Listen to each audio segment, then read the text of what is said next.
Facciamo una prova microfono, Marco.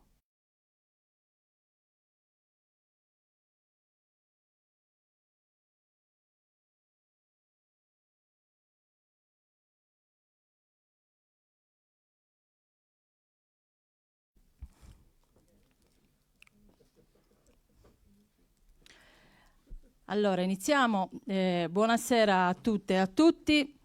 Grazie di essere venuti qua stasera, di aver accettato il nostro invito.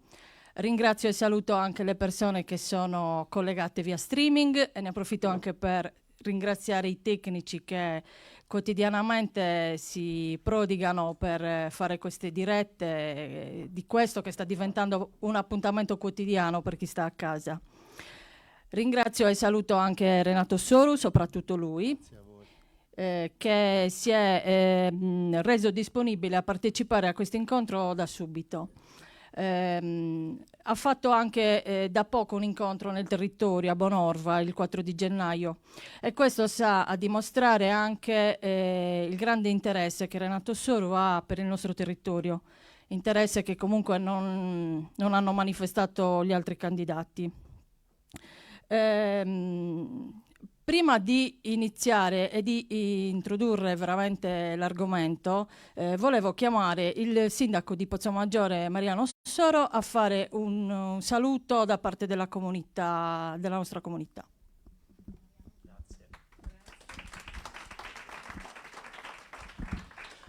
Allora, buonasera, benvenuto Renato, ci siamo già salutati fuori. Voglio innanzitutto ringraziare Sara per l'invito, un bel invito che mi ha fatto personalmente. Saluto tutti voi. Che dire, è un onore per noi avere un ex e spero per te futuro presidente della regione qui a Pozzomaggiore, che fa un piacere enorme, ma per voi. Ringrazio Renato comunque per tutto quello che fa per la Sardegna da sempre e poi credo, permettimi una piccolissima mia riflessione personale. Credo che in in questo inizio di campagna elettorale ti sei dimostrato veramente, posso usare questo termine, ma veramente effettivamente cocciuto, hai fatto bene. Chi ha un sogno lo deve coltivare, è inutile, non deve stare lì a sentire altre situazioni. Fai bene. No, ci tengo, cioè a prescindere da appartenenze, come diceva il simpaticone lì. Dico Renato, credimi, l'hai dimostrato anni fa, lo stai dimostrando anche adesso, per cui oggi sei veramente una bella carta che la Sardegna si può giocare, lo dico veramente con tanta sincerità. Credo che tu debba continuare questa avventura come stai facendo. Però permettimi adesso di dire due parole a Sara. Cioè Sara è una ragazza tenacissima, è una ragazza che non molla mai, è una... ci conosciamo abbastanza bene e credo che Sara abbia fatto bene, lo dico veramente, come posso dire, dal cuore è troppo, però dico veramente hai fatto benissimo a candidarti. A me quando mi hanno detto che Sara si stava candidando, per di più con Renato Soru, credimi, ho detto ha fatto bene, perché? Perché te lo meriti, perché sei una vita che comunque ti spendi per questa tua parte politica. Ne stavamo parlando stamattina io e tu a quattro occhi, come si dice, e mi ha fatto molto piacere. Per cui che dire se non Sara è qui, Sara ha portato una tesora a Pozzomaggiore, Sara ha dato oggi un bel bigliettino da visita per Pozzomaggiore con un candidato a presidente, che dire, auguriamoci in bocca al lupo e in bocca al lupo a tutti gli altri candidati che sono qua presenti, per cui Renato, finisco dicendoti, credimi, da sindaco, da una delle istituzioni come tu sei stato e come ti auguro lo sarai in futuro, in bocca al lupo grande, credimi dal cuore questo, ok? Grazie.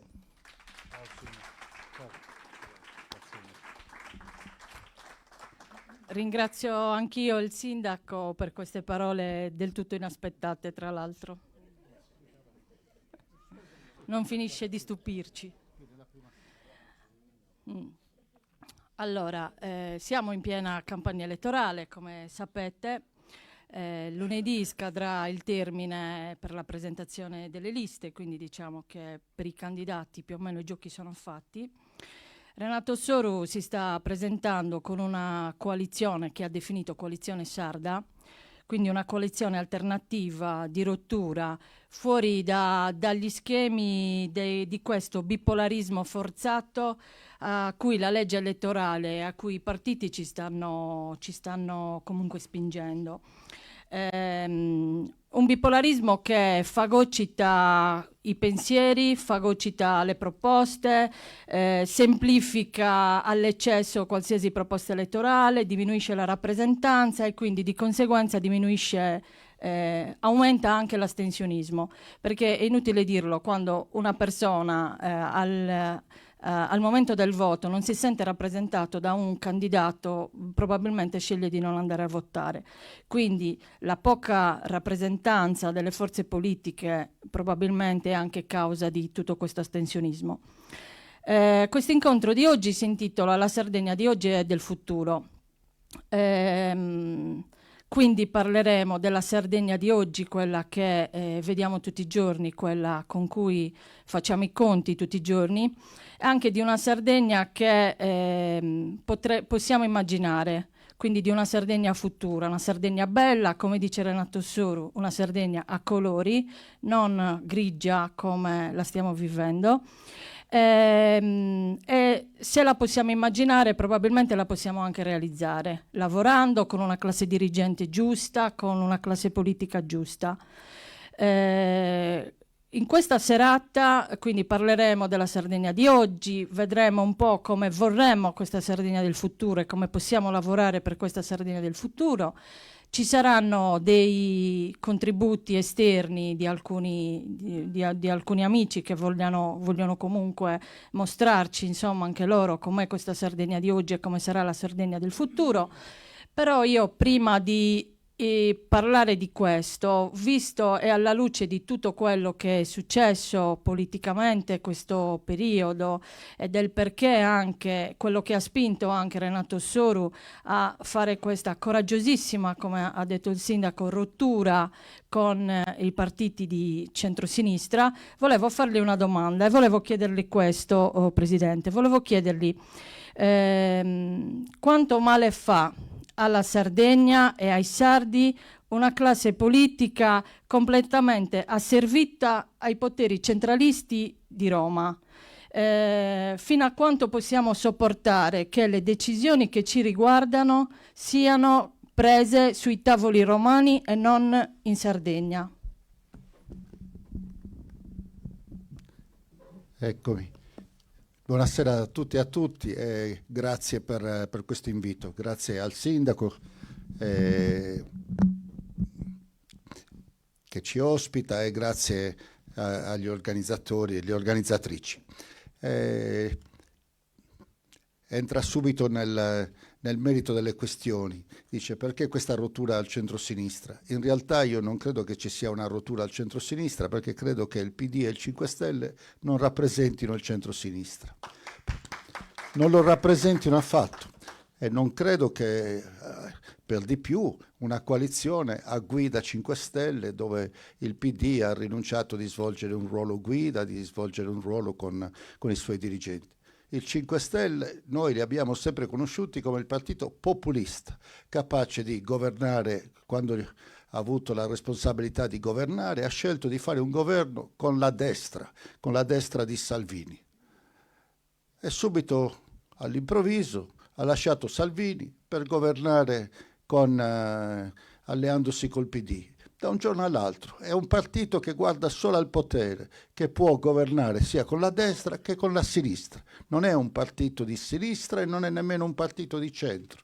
È un partito populista, massimalista, che si è affacciato alla politica con un linguaggio, diciamo, che alla politica non apparteneva, con un giustizialismo di cui non c'era bisogno, dove chiunque fosse diverso da loro era necessariamente da mettere in galera o disonesto o insultato in qualunque modo. Hanno inventato dei social italiani questo meccanismo delle aggressioni, delle calunnie, delle notizie false, dei comportamenti quasi squadristi di branco, per cui ti assaltano tutti all'improvviso. Insomma, hanno portato nella politica, diciamo, degli aspetti che francamente non mancavano. Ancora fino a un anno fa, un anno fa, alle politiche nazionali, dove si votava con un sistema elettorale che aveva bisogno di alleanze nella scelta, per l'elezione dei candidati. Hanno rifiutato qualunque alleanza col PD. Col PD mai, il partito del Bibbiano, il PD, il partito dei corrotti, il PD, qualunque cosa. Hanno rifiutato qualunque alleanza e hanno consegnato l'Italia a Giorgia Meloni, perché se non fossero andati da soli, il centro-sinistra avrebbe preso molti più parlamentari, compreso in Sardegna, e oggi Giorgia Meloni non avrebbe la maggioranza che ha in Parlamento. Hanno iniziato a governare con la destra, si sono macchiati di responsabilità gravi su temi per noi fondamentali, come quello dell'immigrazione, come quello del rispetto dei diritti umani. Hanno preparato la cultura che poi è emersa con Giorgia Meloni, che all'epoca aveva il 3%, e alle ultime elezioni hanno favorito, anzi hanno proprio alzato la palla perché Giorgia Meloni potesse conquistare la maggioranza che ha conquistato. Quindi la parola centro-sinistra con loro è fuori luogo, ed è proprio per rappresentare un'area che è diversa, che è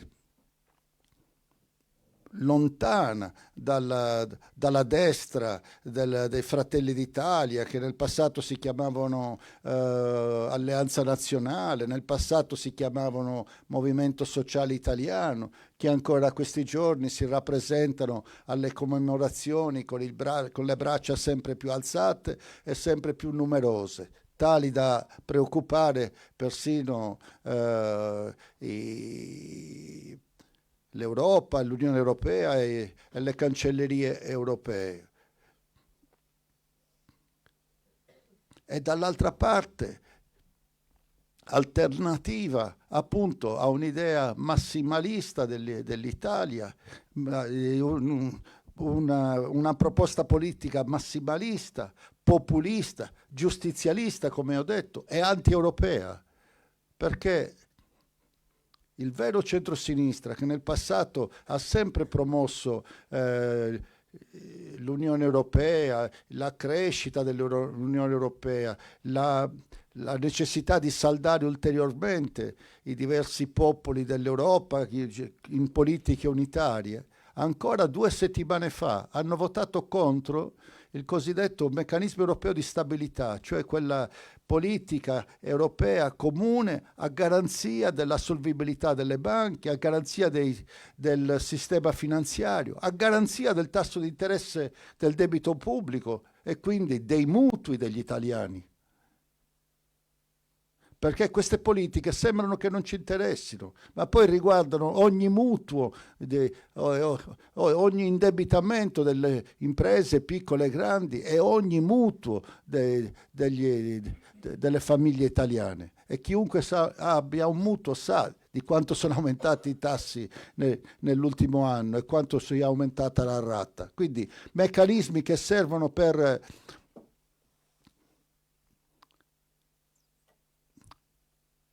proteggerci da andamenti anomali, per proteggerci dalla speculazione, per proteggerci dai mercati finanziari globali, meccanismi di solidarietà europea rifiutati per partito preso da questo partito che vorrebbe governare la Sardegna. Quindi questa è la cosa che mi ha mosso in prima battuta.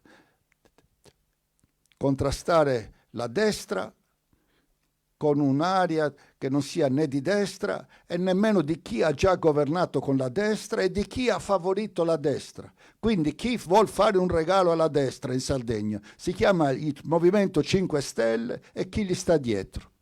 Ancora di più, o altrettanto, preoccupa che in una stagione in cui diciamo che c'è bisogno di maggiore autonomia, in una stagione in cui proprio ieri è comparso la notizia che sta andando avanti il progetto di Calderoli di autonomia differenziata, e quindi un attacco grave alla specialità, all'autonomia speciale della Sardegna del 1948.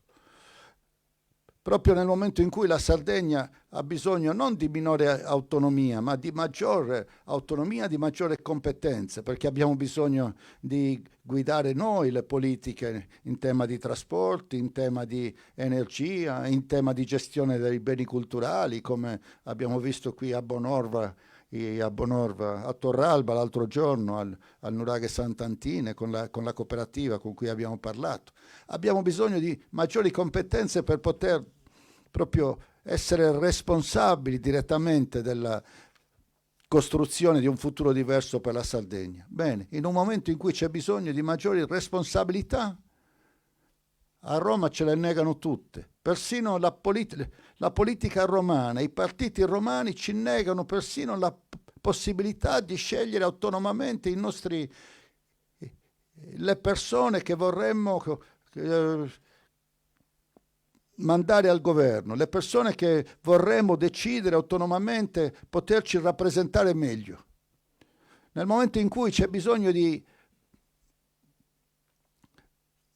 rappresentare un autonomismo forte, una capacità di autogoverno, di autodeterminarci, una volontà di confrontarci con lo Stato, noi vogliamo che le segreterie romane scelgano chi debba fare tutto questo e chi debba rappresentare i nostri diritti e le nostre richieste.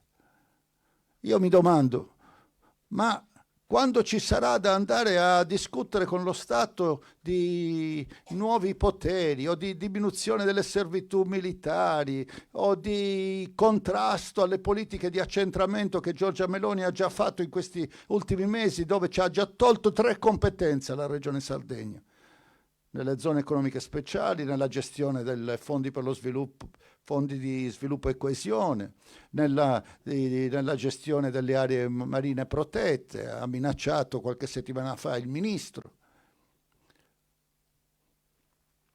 In una situazione del genere, Matruzzu che potere avrà, indicato da Roma, che potere avrà di contrastare le decisioni romane?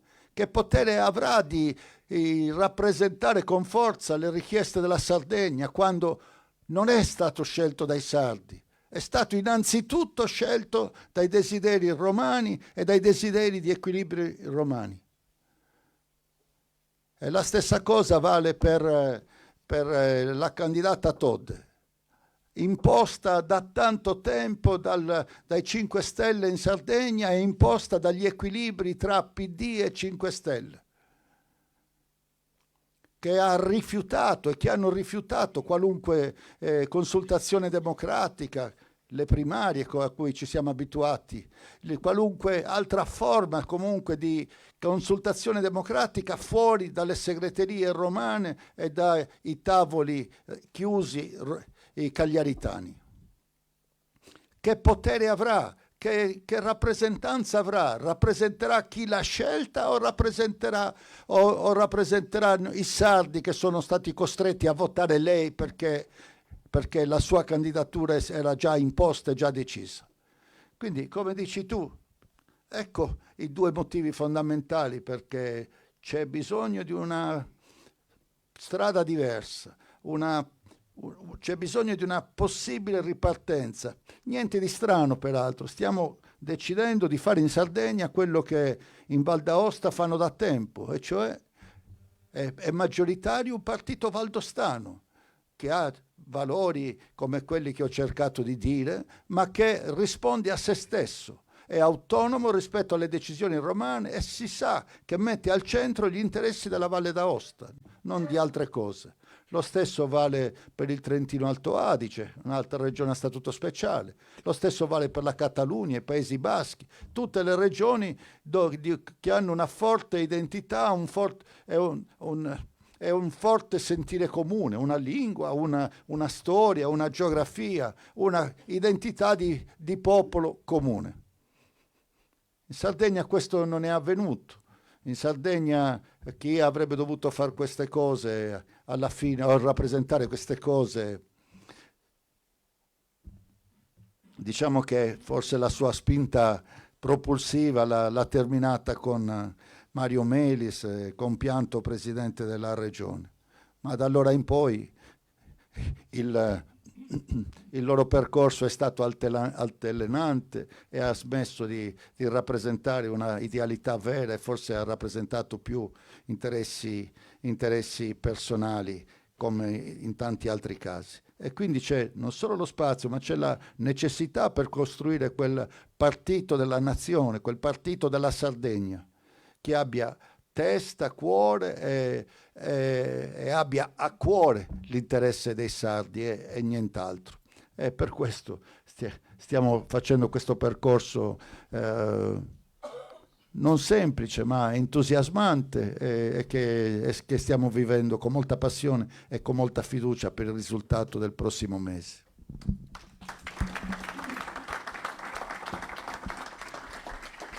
Grazie Presidente della risposta molto esaustiva e anche, come dire, una risposta che fa ben sperare anche per il futuro.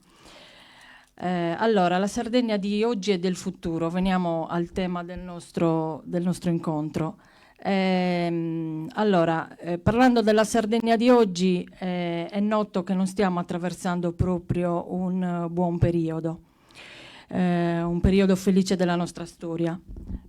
Siamo vittime dell'assalto delle multinazionali del sole e del vento, che vogliono speculare sui nostri territori lasciandoci solamente un cimitero di torri, i plinti e qualche spicciolo.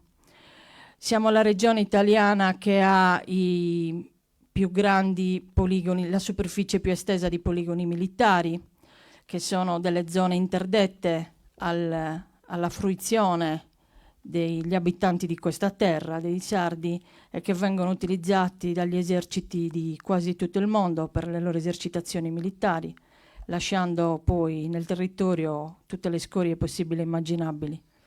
Quello che una volta noi pensavamo come lo spettro dello spopolamento adesso è diventato una realtà e noi nei piccoli paesi ci stiamo facendo i conti tutti i giorni con lo spopolamento e soprattutto con questo nuovo ciclo di emigrazione dei giovani che stanno partendo e stanno andando via a lavorare già da giovanissimi perché cercano nuove opportunità che qua non trovano e cercano anche delle garanzie che la politica e lo Stato non gli dà.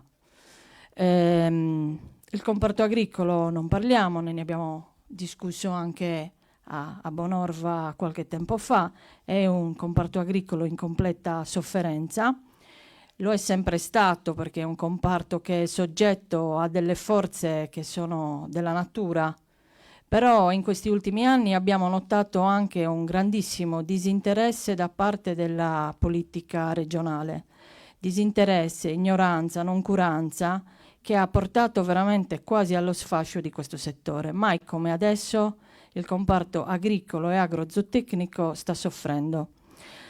I commercianti non vengono mai considerati, eppure sono degli eroi dei nostri paesi. Sono coloro che tutte le mattine sollevano una serranda e non sanno come andrà la giornata, la fine del mese, la stagione e l'annata. Eppure sono dei presidi che bisogna salvaguardare. Stanno venendo a mancare anche i servizi essenziali, che al contrario, paradossalmente, nei paesi più spopolati i servizi essenziali sono, e con la popolazione più anziana, i servizi essenziali sono prioritari, sono ancora più importanti.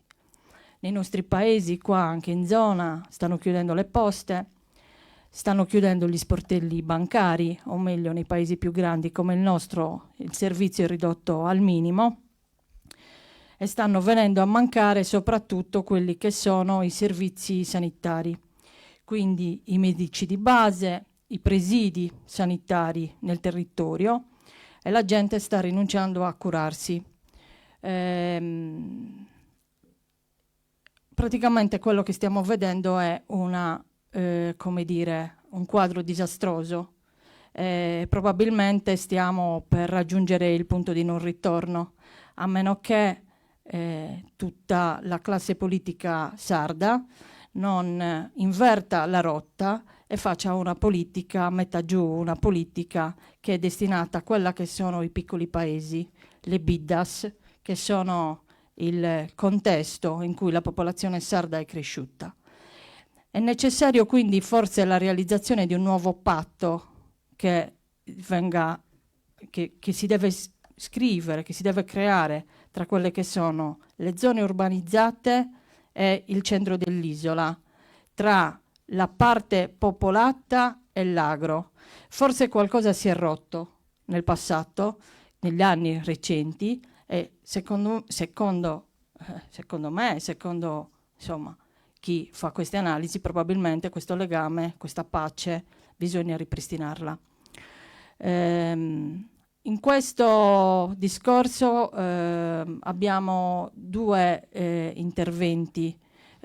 Chiamo adesso a parlare il sindaco Soletta, che è Gianfranco Soletta, che è il sindaco di Tiesi, e io però l'ho chiamato oggi a parlare come presidente della conferenza sociosanitaria della provincia di Sassari, che mi ha spiegato essere una associazione, un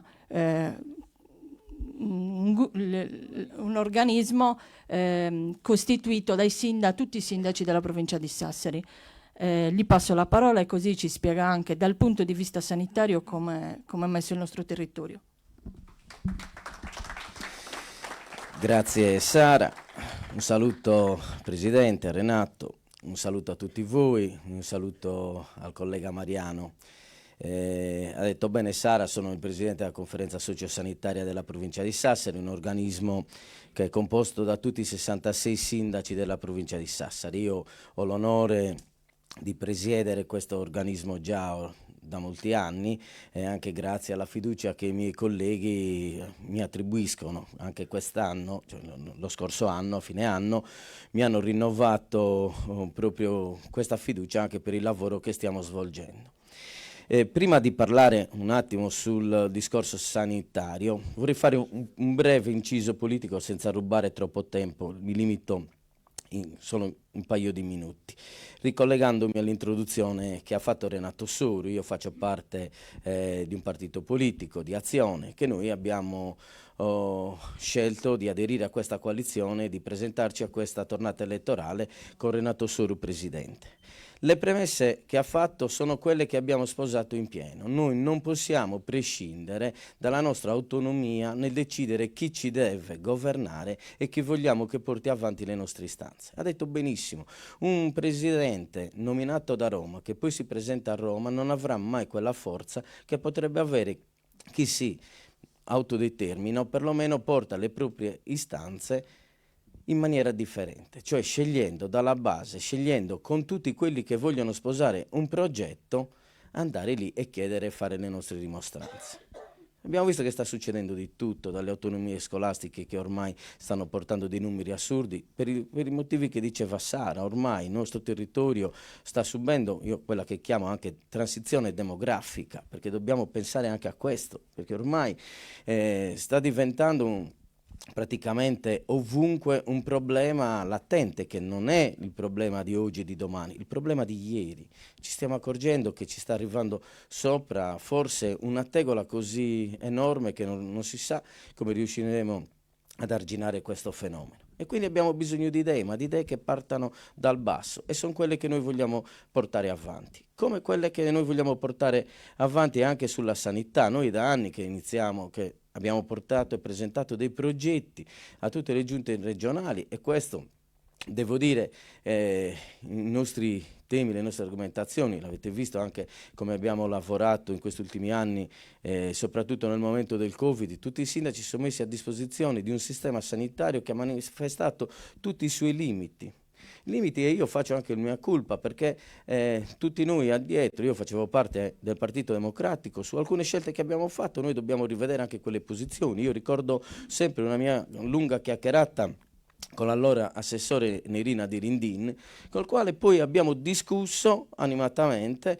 però poi abbiamo trovato anche un punto d'incontro. Forse il modello che era stato presentato necessitava di alcuni accorgimenti, e quegli accorgimenti noi li abbiamo visti sul territorio, che sono essenziali, perché noi dobbiamo costruire una macchina e una rete che metta insieme tutto il sistema sanitario. E oggi che abbiamo scoperto che non abbiamo più a disposizione i medici come prima, allora entriamo in crisi, perché non stiamo riuscendo a portare un modello innovativo anche nella sanità, perché non riusciamo a creare quelle sinergie non solo tra i medici, ma dobbiamo creare le sinergie fra tutto il sistema. Se un medico di base oggi non vuole andare a lavorare come medico di base, è perché stanno diventando impossibili anche le condizioni per lavorare, perché non è possibile che un medico inizia la mattina presto e finisce la sera tardi. Non è possibile. Ciascuno di noi sacrifici del genere al lavoro lo può fare per un breve periodo di tempo, perché tutti ci mettiamo a disposizione, ma poi non è sostenibile. Allora troviamo un nuovo modello e abbiamo la possibilità di integrare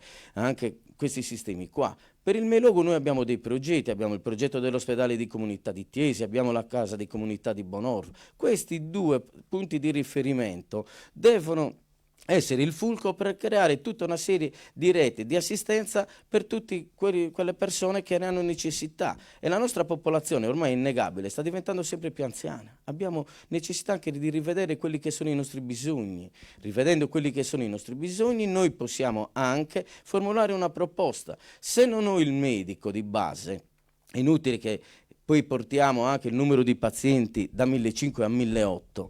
Un medico di base, onestamente, non può vederli tutti, ma se noi corrediamo anche, perché io non lo vedo più come una singola figura, ma lo vedo come un ambulatorio strutturato, dove insieme al medico di base c'è un amministrativo che l'aiuta per espletare tutti gli adempimenti amministrativi, per le ricette e quant'altro, ma li dobbiamo supportare con un servizio infermieristico che per il territorio è fondamentale. Perché per andare a vedere gli anziani, per fare un controllo continuo, sistematico, noi oltre il medico ci può andare anche un'altra persona competente, quindi abbiamo necessità di formare anche queste persone. Io ricordo sempre Renato Suru che su queste tematiche, e generalmente lui come Formamentis è così, è un innovativo, uno che pensa sempre a migliorare, quindi questo il principio di formare le persone, di portare avanti un progetto evolutivo, migliorandolo con le competenze, questo è il punto strategico che vogliamo portare avanti. Immaginiamoci noi due punti di riferimento per il territorio, Tiesi e Bonorvo, e creiamo una rete, ma non soltanto per gli anziani. Adesso, quante volte noi sindaci entriamo in crisi quando abbiamo i problemi di persone psichiatriche? E però non abbiamo più medici che si occupano di questo. Purtroppo, e ci rendiamo conto ogni giorno, che le persone sono abbandonate a se stesse. Per forza poi non abbiamo la capacità di intervenire, perché non è possibile che ogni volta che ci chiamano noi dobbiamo intervenire con un sistema coercitivo. Non va bene. Allora cosa dobbiamo fare? Studiamo anche un meccanismo dove anche altre professionalità possono stare sul territorio e devono comunque supplire alla mancanza di medici, che poi in realtà non è che i medici non ci sono più. In effetti ci sono, ma stanno finendo a lavorare da un'altra parte, ma questo è un argomento che porterebbe fuori, magari anche, richiederebbe anche ore e ore di discussione. Però il nostro sistema che sta collassando possiamo gestirlo noi, perché abbiamo la capacità di capire quello che è il nostro territorio. Abbiamo la capacità, come ha detto Renato Suru, di fare delle proposte sia al governo centrale e a chi comunque deve prendere anche altre decisioni, che è ora di cambiare anche quel modello lì. E lo può fare solamente chi si è scelto dal basso, ma non chi gli viene imposto una candidatura dall'alto. Io credo che questo progetto debba andare avanti. Noi siamo tutti determinati, come ha detto Renato Suru, io ho visto in lui, come ha detto, quella passione e quella voglia di mettersi in gioco, che sinceramente non gliel'ha fatto fare nessuno, però per una questione di principio e ha ragione. Io ero uno di quelli che ero del partito di Bibbiano, a me tante volte sono stato denigrato anche da persone del partito nominato 5 Stelle. Sì, però io mi sento una persona onesta, ho lavorato per la mia comunità per 13 anni che faccio il sindaco, per altri 10 anni da consigliere e credo di aver lavorato sempre onestamente, non ritenevo che erano giusti quegli insulti e le cose che dicevano.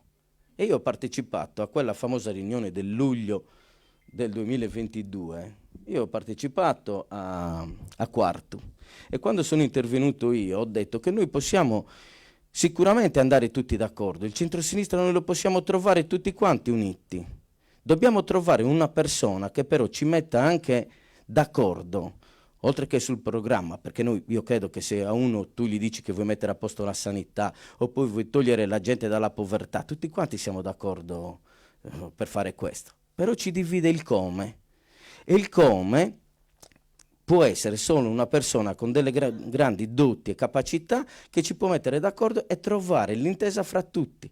Però la mia forma mentis, quindi anche un po' cristiana, dice vabbè, con certe persone che mi hanno anche insultato io sono disponibile anche a mettermi d'accordo, a ragionare, però quando io mi sento imporre no, tu non decidi niente, decidiamo noi il candidato o questo o nessuno, a me sicuramente questo non va bene. Quindi io riprendo anche il mio orgoglio e dico la nostra scelta è per Renato Suru e facciamo ovviamente una scelta di campo molto diversa.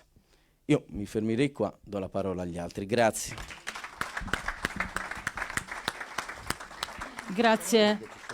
Sì. Sì, per chi è dietro, qua ci sono dei posti liberi qua davanti. Accomodatevi pure.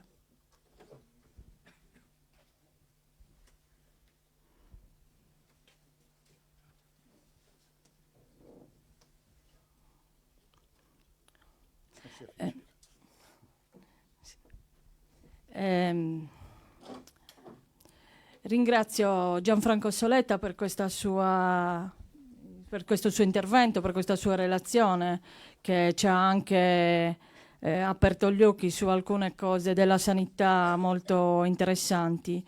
L'altro intervento è di Salvatore Secchi, che è un artigiano, un militante politico indipendentista di Libero da anni, uno storico lottatore di questo territorio.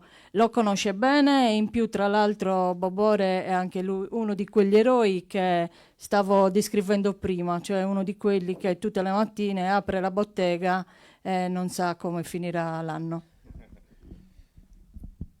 Buonasera a tutti. Mi ha presentato con molta enfasi, ti ringrazio. Per ritornare sul tema dello spopolamento e delle possibili soluzioni che noi con le nostre forze, con la nostra intelligenza dobbiamo mettere in campo, dobbiamo renderci conto che ogni anno 10.000 giovani vanno via. Ogni anno 10.000 giovani vanno via. Nei paesi rimangono i vecchi, i genitori di quei giovani che magari per i primi tempi mandano cash dove sono per pagare gli affitti in attesa che trovino un posto di lavoro, che qui non avrebbero. Perché qui è così difficile trovare un lavoro? Perché l'economia in Sardegna è vittima di un male assurdo. Sappiamo perfettamente che i nostri territori hanno una vocazione storica agropastorale. In Sardegna ci sono 34.000 aziende tra agricole e agrozootecniche. Queste 34.000 aziende non riescono a soddisfare il fabbisogno alimentare dei sardi. Producono il 20% perché l'80% dobbiamo importarlo per forza da fuori. E allora dico, ma è possibile che queste campagne così belle, così desolate, così abbandonate, non possano con una politica mirata rinascere, rifiorire, ridare speranza ai tanti giovani che magari si laureano nella grandissima facoltà di agraria a Sassari, però poi non trovano sbocco professionale e sono costretti ad andare in Emilia-Romagna a dare ricchezza e professionalità alle imprese agricole in Emilia-Romagna. È un modello che piano piano ci sta affossando. Nel momento in cui ogni giovane, cioè un giovane è costretto ad andare via, la politica sarda ha sbagliato. E quindi dobbiamo rimetterci in gioco, dobbiamo ripensare a tante cose, soprattutto dobbiamo ripensare al perché questo mistero fantastico. I soldi, una valanga di soldi cade sulle imprese sarde, ma queste imprese sarde hanno nomi e conti in banca e partite IVA registrate all'estero. Cioè, le imprese in Sardegna che si succhiano l'80% dei finanziamenti per le imprese sono estere. Sono estere, non hanno niente a che fare con la vocazione economica della Sardegna. Continuano ad essere figlie di quell'errore madornale che economicamente è stato il piano di rinascita degli anni 70.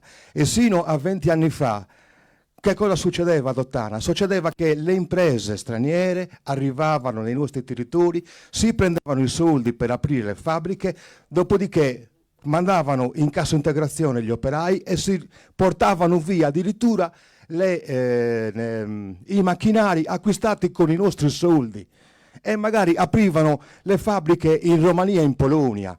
Questa cosa qui è stata un obbrobrio mentale. È stato un obbrobrio mentale. Dobbiamo mettere un freno a questa cosa, dobbiamo invertire il fatto che se il 90% dei sardi lavora nella campagna, nell'artigianato, nel commercio, perché a questi si chiede il sangue, gli si spreme come limoni e non gli si dà niente? Non ci sono attualmente politiche serie di incentivo all'agricoltura. Per politiche serie intendo non le briciole per farti stare zitto e poi tanto domani mi devi votare perché io sono quello che ti ha fatto arrivare il trattore in azienda. No, sono altre le politiche che dobbiamo mettere in campo per i nostri territori, perché altrimenti continueremo a avere sempre paesi più vecchi e i nostri giovani che vanno via in cerca di lavoro.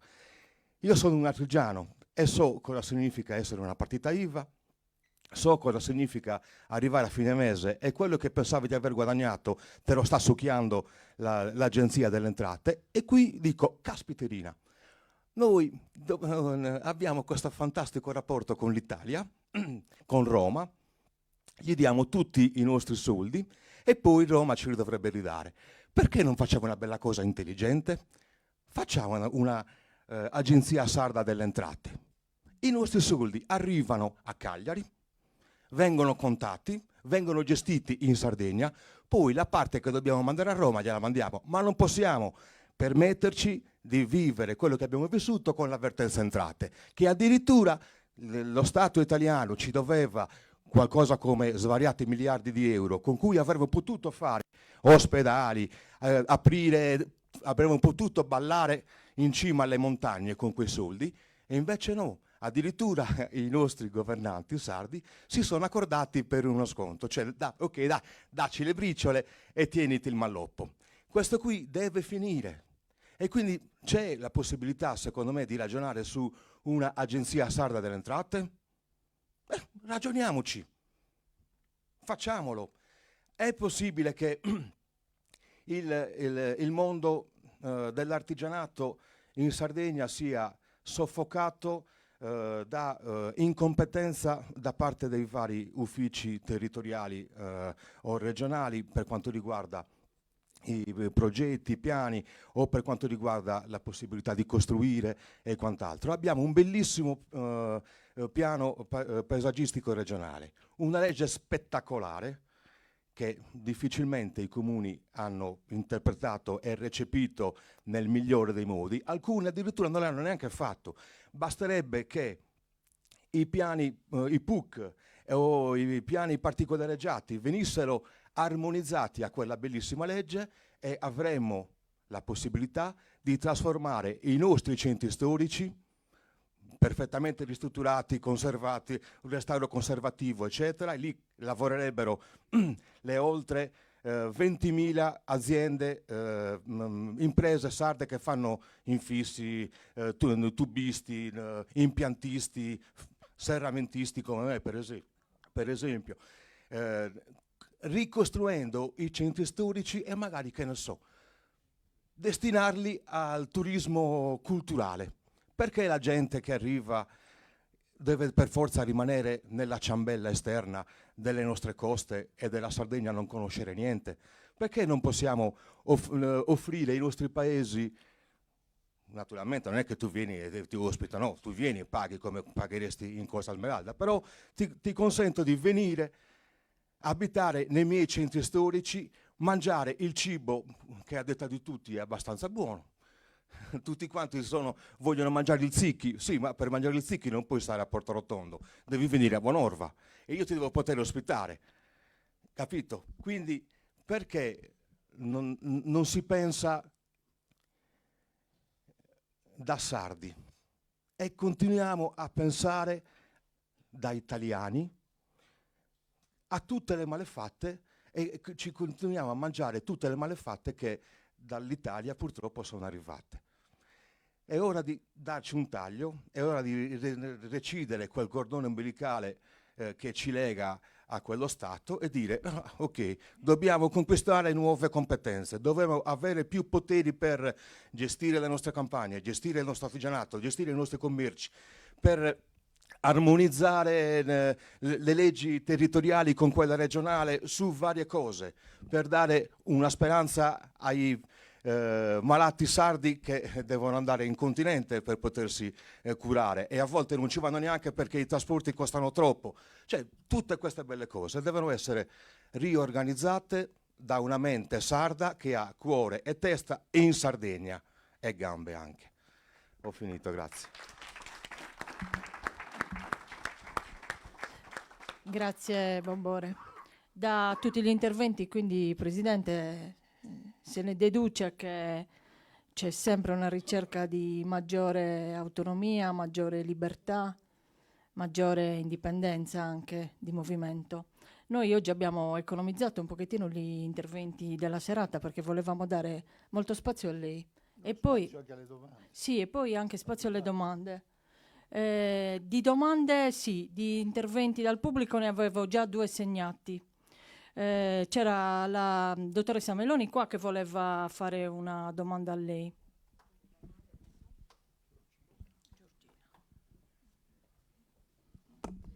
Buongiorno a tutti, qua mi conoscete, Giorgina Meloni, io sono assessore ai servizi sociali del comune di Pozzomaggiore. Sarebbero tante le domande da fare. Soprattutto mi sarebbe piaciuto parlare di integrazione sociosanitaria, mi sarebbe piaciuto parlare di piani locali unitari di servizi alla persona, mi sarebbe piaciuto anche cercare di capire insieme come mai la Regione Sardegna da anni non chiede più agli enti che gestiscono i plus di presentare dei bilanci sociali, cioè quegli strumenti che darebbero trasparenza su quello che è il lavoro che quegli strumenti molto importanti che sono i plus, nei quali abbiamo tanti finanziamenti che possono avere delle ricadute positive sul territorio. Diciamo che io ho fatto una ricerca e ho visto che gli ultimi bilanci sociali sono stati presentati tra il 2015 e il 2018. Da allora la Regione non ha più richiesto questo, che era stato ben scritto sia nella legge 23 che nelle sue linee guida, nelle linee di attuazione. Però di questo magari ne parliamo un'altra volta, anche se sarebbe molto importante che comunque il cittadino avesse la possibilità, attraverso la presentazione dei bilanci sociali, di avere trasparenza su quello che i comuni dell'ambito stanno portando avanti e sulle ricadute positive e anche sulle cifre che abbiamo ancora a disposizione, perché si dice sempre che non ci sono soldi. Io invece fatta un'attenta analisi, ho visto che di soldi all'interno dei plus ce ne sono, e ce ne sono anche parecchi. Faccio l'esempio del nostro plus, dove avremo una quindicina di milioni di euro, quindi diciamo sono tanti, e quindi sono tanti, e dobbiamo sapere come questi fondi si stanno spendendo. Oggi però vorrei fare una domanda su un altro argomento che anche da assessore ai servizi sociali ho avuto una serie di sollecitazioni da parte dei cittadini, che riguarda la problematica che in questi ultimi mesi è molto attuale, che è quella della probabile chiusura delle guardie mediche. Allora, cioè di quei servizi fondamentali di continuità assistenziale che garantiscono l'assistenza di base ai cittadini, sia in orari notturni, sia in giornate festive e prefestive.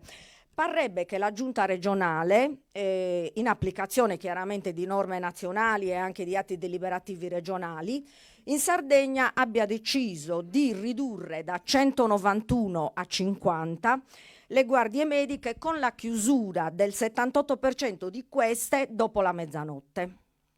Allora, premetto che la Regione Sardegna, come già ha detto il sindaco di Tiesi, con la legge 24 del 2000, che è quella della riforma del servizio sanitario regionale, ha istituito le case della salute e ha individuato in queste case della salute le strutture che raccoglieranno quella che è tutta l'offerta extraospedaliera del servizio sanitario.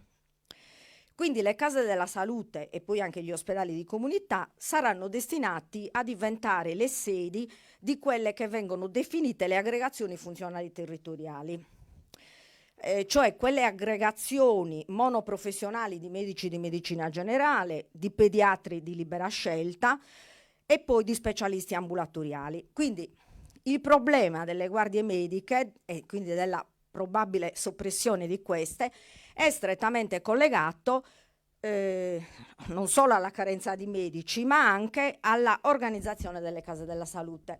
Ora, infatti dicevo al sindaco di Tiesi che io condivido sicuramente il suo tutto il ragionamento dei servizi in rete, perché è chiaro questi sono necessari. Quello che però io in qualche modo ho necessità da cittadina di tutelare è il servizio che viene offerto dal punto di vista sanitario anche ai cittadini dei piccoli centri. Per esempio, faccio un esempio, la ASL di Sassari ha previsto un ambulatorio itinerante, però lo ha previsto soltanto per i paesi che hanno una popolazione fino agli 800 abitanti. Quindi come se a Mara e a Padria e forse a Cosoine sia possibile fare questo, è necessario che il servizio sanitario vada dove è il cittadino, mentre a Pozzomaggiore, perché superiamo gli 800 abitanti, questo non è possibile. Quindi, diciamo, io adesso vorrei fare forse un'affermazione che non vuole essere contro l'intervento che già ha fatto Gianfranco, ma quello che io mi chiedo è questo. La Regione Sardegna, nel recepire queste norme nazionali, ha tenuto presente una serie di fattori tipo la densità della popolazione, ha tenuto presente l'alto indice di vecchiaia che caratterizza la nostra regione, ha tenuto presente della viabilità che spesso impedisce di arrivare a destinazione, soprattutto quando ci sono delle situazioni di emergenza in tempi utili, ha tenuto presente che c'è la quasi totale assenza nel servizio sanitario regionale della telemedicina. Quindi mi sono presa la briga poi di leggere anche tutta la normativa, sia nazionale che regionale, sull'argomento, ed è questa la domanda che vorrei porre, forse un po' polemica, però mi piacerebbe conoscere il tuo pensiero su questo. Non credi che siano necessari degli aggiustamenti della norma affinché questo diritto alla salute e aggiungerei quindi in certi casi anche il diritto alla vita, sia uguale per tutti i cittadini sardi e non sia invece direttamente proporzionale alla distanza tra il paziente, la persona che sta male, e la sede delle case della salute e degli ospedali di comunità, dove avranno sede queste associazioni di medici, e per queste associazioni ci sarebbe la chiusura delle nostre guardie mediche.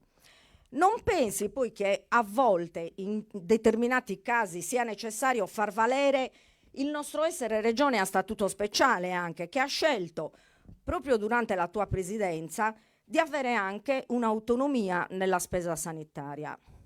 Queste le mie due domande. Grazie. Grazie Giorgina. C'è un altro intervento che è segnato ed è di Giuseppe Ghisu. Vieni. Sì, perché il Presidente vuole rispondere a tutti alla fine, quindi sì. Grazie, buonasera. Cercherò di essere breve in questo intervento. A Bonorva ho dovuto fare il moderatore e quindi non ho avuto la possibilità di esprimere quelle che erano le mie idee, le mie considerazioni, soprattutto del reparto agropastorale. Per oggi voglio fare un'altra riflessione che è un po' polemica, però è una riflessione seria secondo me in questa campagna elettorale. Intanto è bellissimo vedere sempre tutte queste persone, questa partecipazione. In ogni incontro ho seguito in presenza e anche in streaming tutti gli incontri di Renato Soru, interventi di persone appassionate, competenti, interventi dal pubblico, c'è una partecipazione incredibile, è proprio una fase nuova politica e come abbiamo detto e gli è stato chiesto più volte, assolutamente questo progetto, questa rivoluzione gentile non deve finire il 25 febbraio, deve continuare nei prossimi anni, dovrà essere alla base proprio della nostra vita, soprattutto nei nostri paesi, nei paesi dell'interno, dove abbiamo il problema di cui si parla sempre, che è quello dello spopolamento. Io ho una riflessione sullo spopolamento e su quello che è, a mio parere, un problema serio che va affrontato, lo dico anche con un certo tono polemico, che è quello del clientelismo. Non ne parliamo, non lo certifichiamo, non sappiamo quanto inciderà, ma sappiamo tutti che inciderà tantissimo in queste elezioni regionali, che abbiamo delle politiche clientelari che stanno distruggendo il nostro sistema sociale, la nostra cultura, la nostra economia, continuano a distruggerlo. Vedi situazioni incredibili nella sanità, si parlava della sanità prima, ma quanta clientela si fa nella sanità?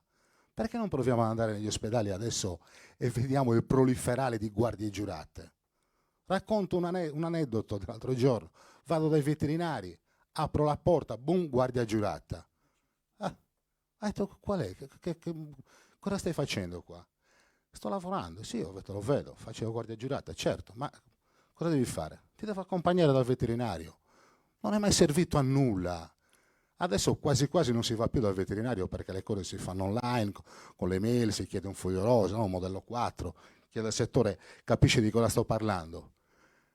Ti sposti, è sempre una sacca di clientela, la sanità incredibile che va, ed è un problema che va affrontato, soprattutto a livello culturale, a livello sociale, perché si sta radicando nelle nostre comunità. Quando vedi personaggi politici che non fanno altro, che si alzano la mattina e non stanno pensando a risolvere i nostri problemi, per tutti in modo collettivo, lo devono risolvere per uno solo, in modo tale che quello possa rispondere direttamente a lui.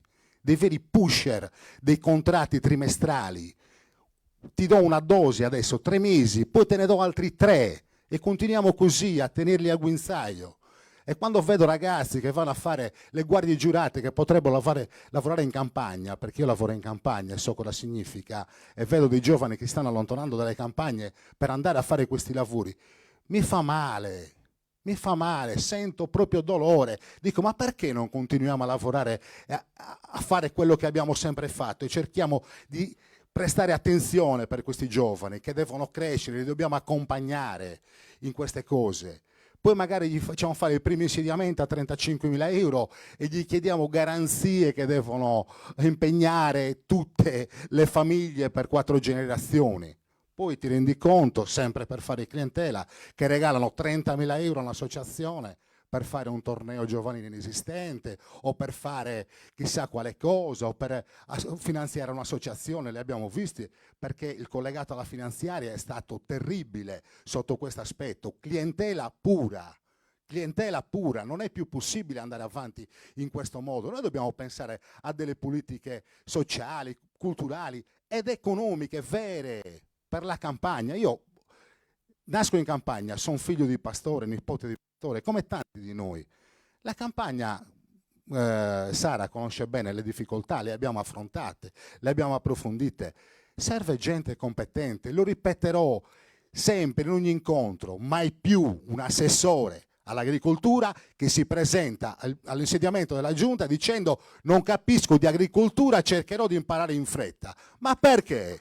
Ma perché ci dobbiamo umiliare in questo modo? Perché dobbiamo essere così? Ma questo vale per tutti i settori. Non è più possibile che noi ci facciamo guidare da personaggi di questo tipo. Abbiamo bisogno di autorevolezza, di persone competenti che siano in grado di discutere con le persone e noi non ci dobbiamo affidare agli altri. Noi non dobbiamo continuare a delegare gli altri che si devono occupare dei nostri problemi, siamo noi che dobbiamo seguire le cose e se questa rivoluzione la dobbiamo fare, la dobbiamo continuare nei prossimi anni, incontrandoci con persone che sentono il problema, che vivono il problema. Rimettiamo al centro le aziende agricole che devono essere alla base del sistema, che oggi sono completamente marginali, perché la riorganizzazione delle agenzie che conosci bene, Argea che non dialoga con l'assessorato, che non dialoga con la Ore, nessuno dialoga, né a livello informatico, ma neanche per le cose più semplici, per un dialogo costruttivo, per migliorare il settore.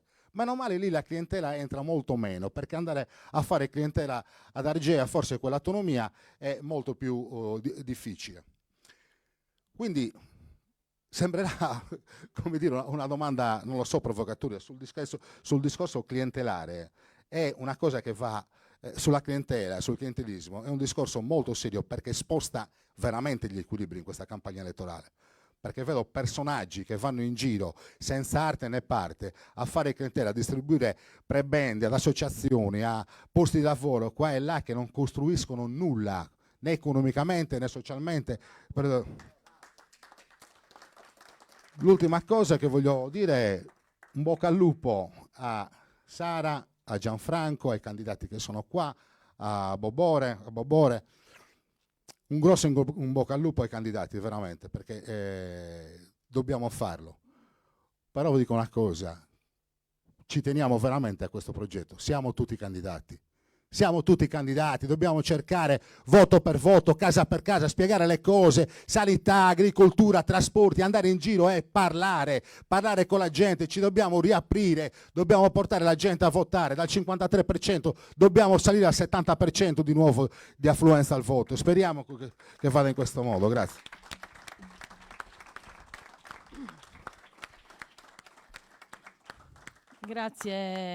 Grazie Giuseppe, grazie per questo entusiasmo che è veramente contagioso.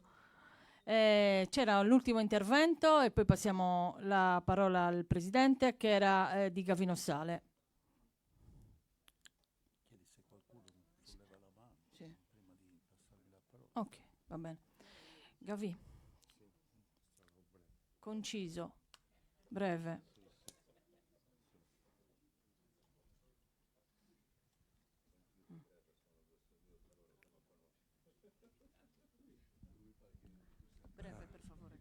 Sì. Sarò breve, è molto difficile perché è una fase molto complessa. Noi è questione di votazione, sì, quello si arriva dopo, ma sta succedendo qualcosa d'altro, ma di molto grosso secondo il mio punto di vista. Quando abbiamo sentito questo sonoro no all'ubbidienza verso Roma, si sono accesi i nostri radar. Chi è?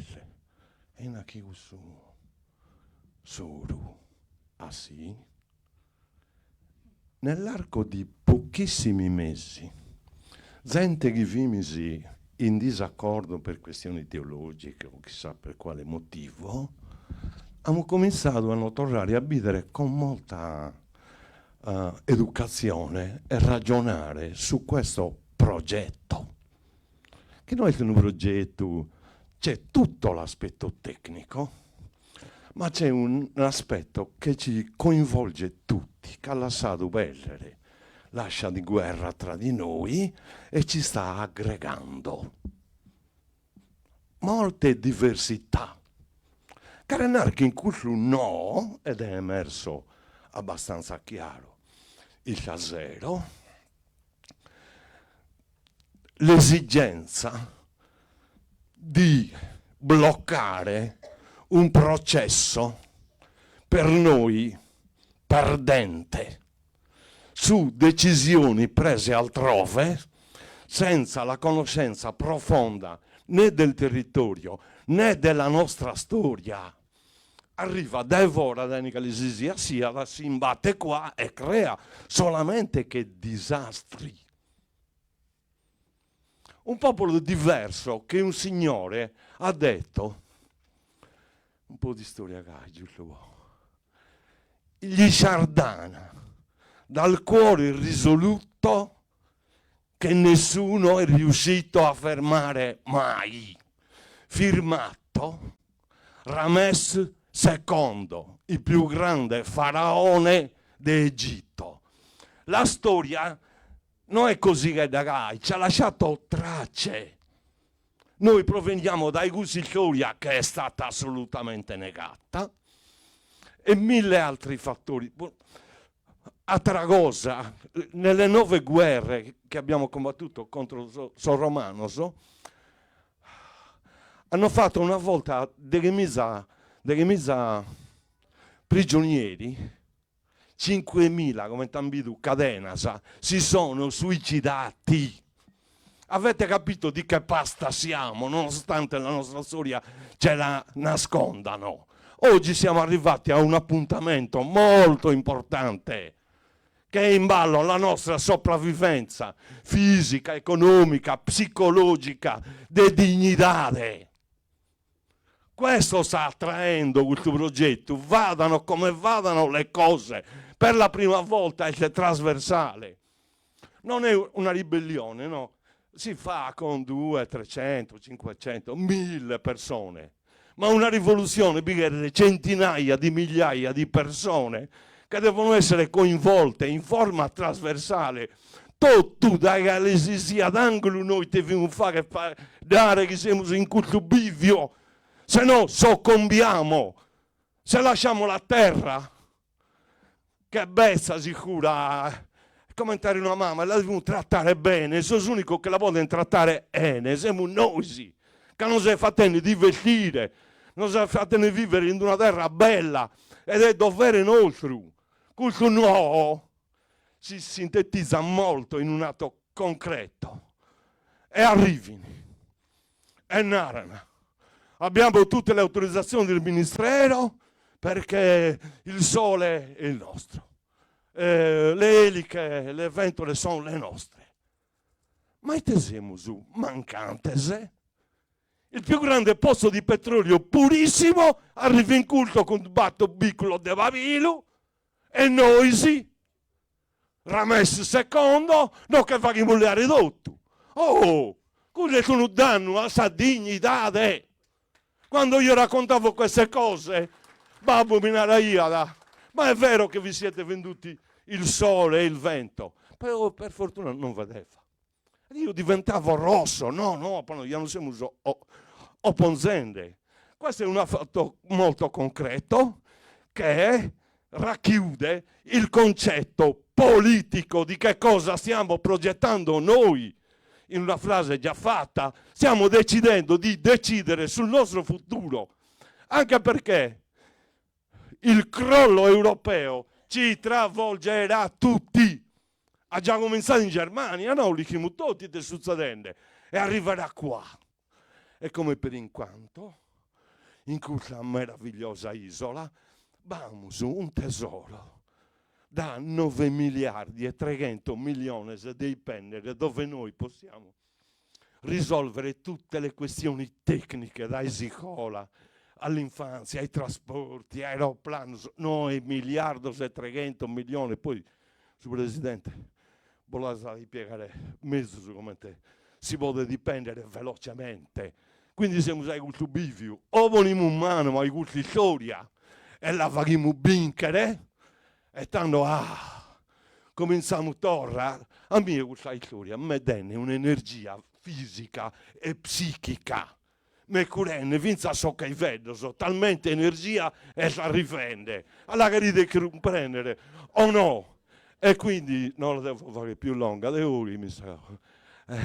E tanto torniamo a seguire frase di Sardana, dal cuore risoluto, che rendere le chiese, deciso e lo fa. Boh, non ti frima niuna. Dal cuore risoluto che nessun popolo è riuscito a fermare mai. Noi sì, col popolo italiano non abbiamo nulla, abbiamo solamente che collaborare. Ma dai, e questo è il suo messaggio che sta arrivando, un ciaffo a faccia. Andare, torna chidato se nessuno sì, non ne siamo tornati chidados, in nome di quello che mi sa che si è suicidato, iniziamo a percorrere una strada nuova, tutto quanto smpare. Dobbiamo creare un'onda che non è data dalla sommatoria delle liste. No, deve essere una specie di tsunami che tutto penetra e tutto tocca. E Gaia andiamo a vincere. Beh, mi frimo. Grazie. Grazie Gavì, grazie mille. C'è un intervento che vorrebbe fare.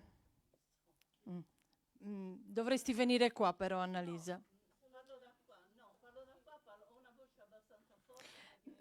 Però non la sento.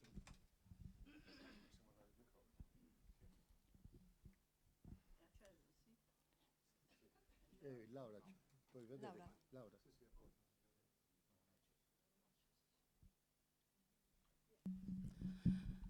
Sono Annalisa Fara, parlerò brevemente anche perché non ho voce. Una riflessione, vorrei invitare ad una riflessione i pozzomaggioresi che dalla mia età indietro possono ricordare, invece poi lo voglio dire ai giovani.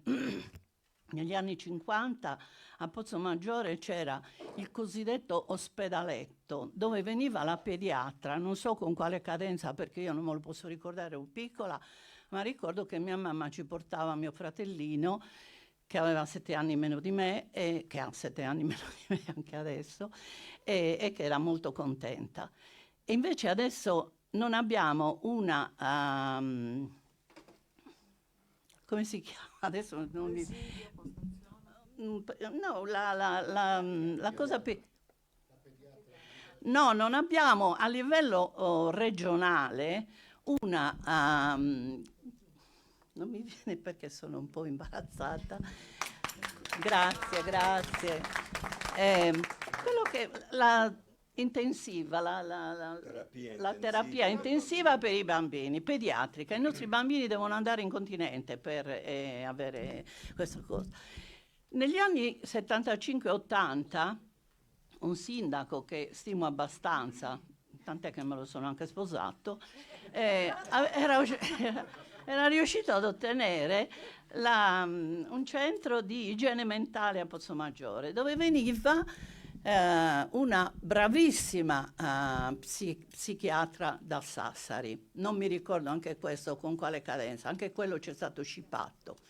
C'è stato scippato anche quel centro dove si andava a fare le analisi, dove con, mi pare, cadenza adesso 3 volte alla settimana, non me lo ricordo più, comunque c'è stato scippato anche questo e noi per fare le analisi dobbiamo andare come minimo a Chiesi. E poi vorrei chiedere a Renato Soru perché io ovviamente ho le mie idee, sono anche molto severa su questo, sul fatto che la Sardegna ha una viabilità che fa veramente pena. Siamo forse una delle poche regioni, se non l'unica, non lo so, che non ha i treni elettrici. Abbiamo una 131 che è continuamente in rifacimento, con pericoli incredibili, una viabilità pessima proprio. Poi per noi sardi andare e tornare tornare dal continente è diventata una cosa impossibile, ma è diventata impossibile anche per i sardi che risiedono in continente e che vogliono venire in Sardegna, perché il costo degli aerei è una cosa impossibile. Il costo, ma anche i voli sono assolutamente insufficienti, per non parlare anche delle navi, quindi chiedo a Renato Soru, me lo immagino, ho grande fiducia, che cosa vuol fare in tal senso. Grazie. La signora che ha parlato ha appunto un figlio che è emigrato e una nuora e 2 nipotine fuori, quindi è una di quelle. La nuora? Anche la nuora, cioè il figlio. Sì. Grazie anche all'intervento di Gianfranco Soletta e Eh, la mantenere. ok. Cadenza una volta alla settimana qua si fanno i prelievi, da sempre, e adesso viene aperto il nuovo centro prelievi. Giusto per Annalisa, perché non è informata, mi sembra. Grazie. No, è giusto per dire che non è che non qua funziona tutto bene da questo punto di vista. Insomma, sì, sì.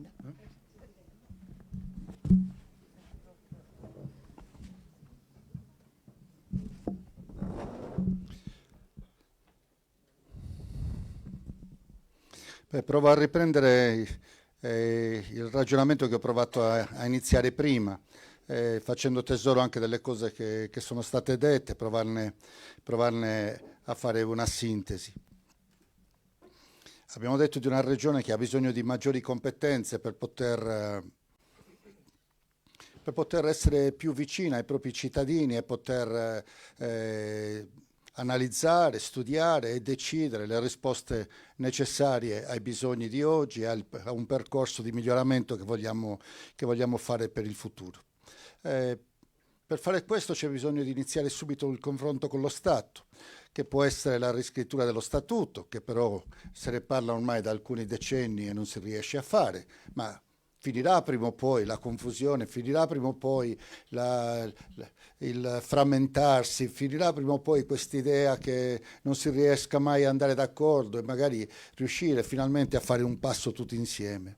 Ma in attesa di questo anche lo Statuto ci dà uno strumento che è stato dimenticato in questi anni, si chiamano le norme di attuazione, è una possibilità proprio per tenere vivo e sempre attuale lo Statuto di aggiornarlo attraverso delle norme che specificano, dettagliano, attuano quello che lo Statuto prevede in termini generali.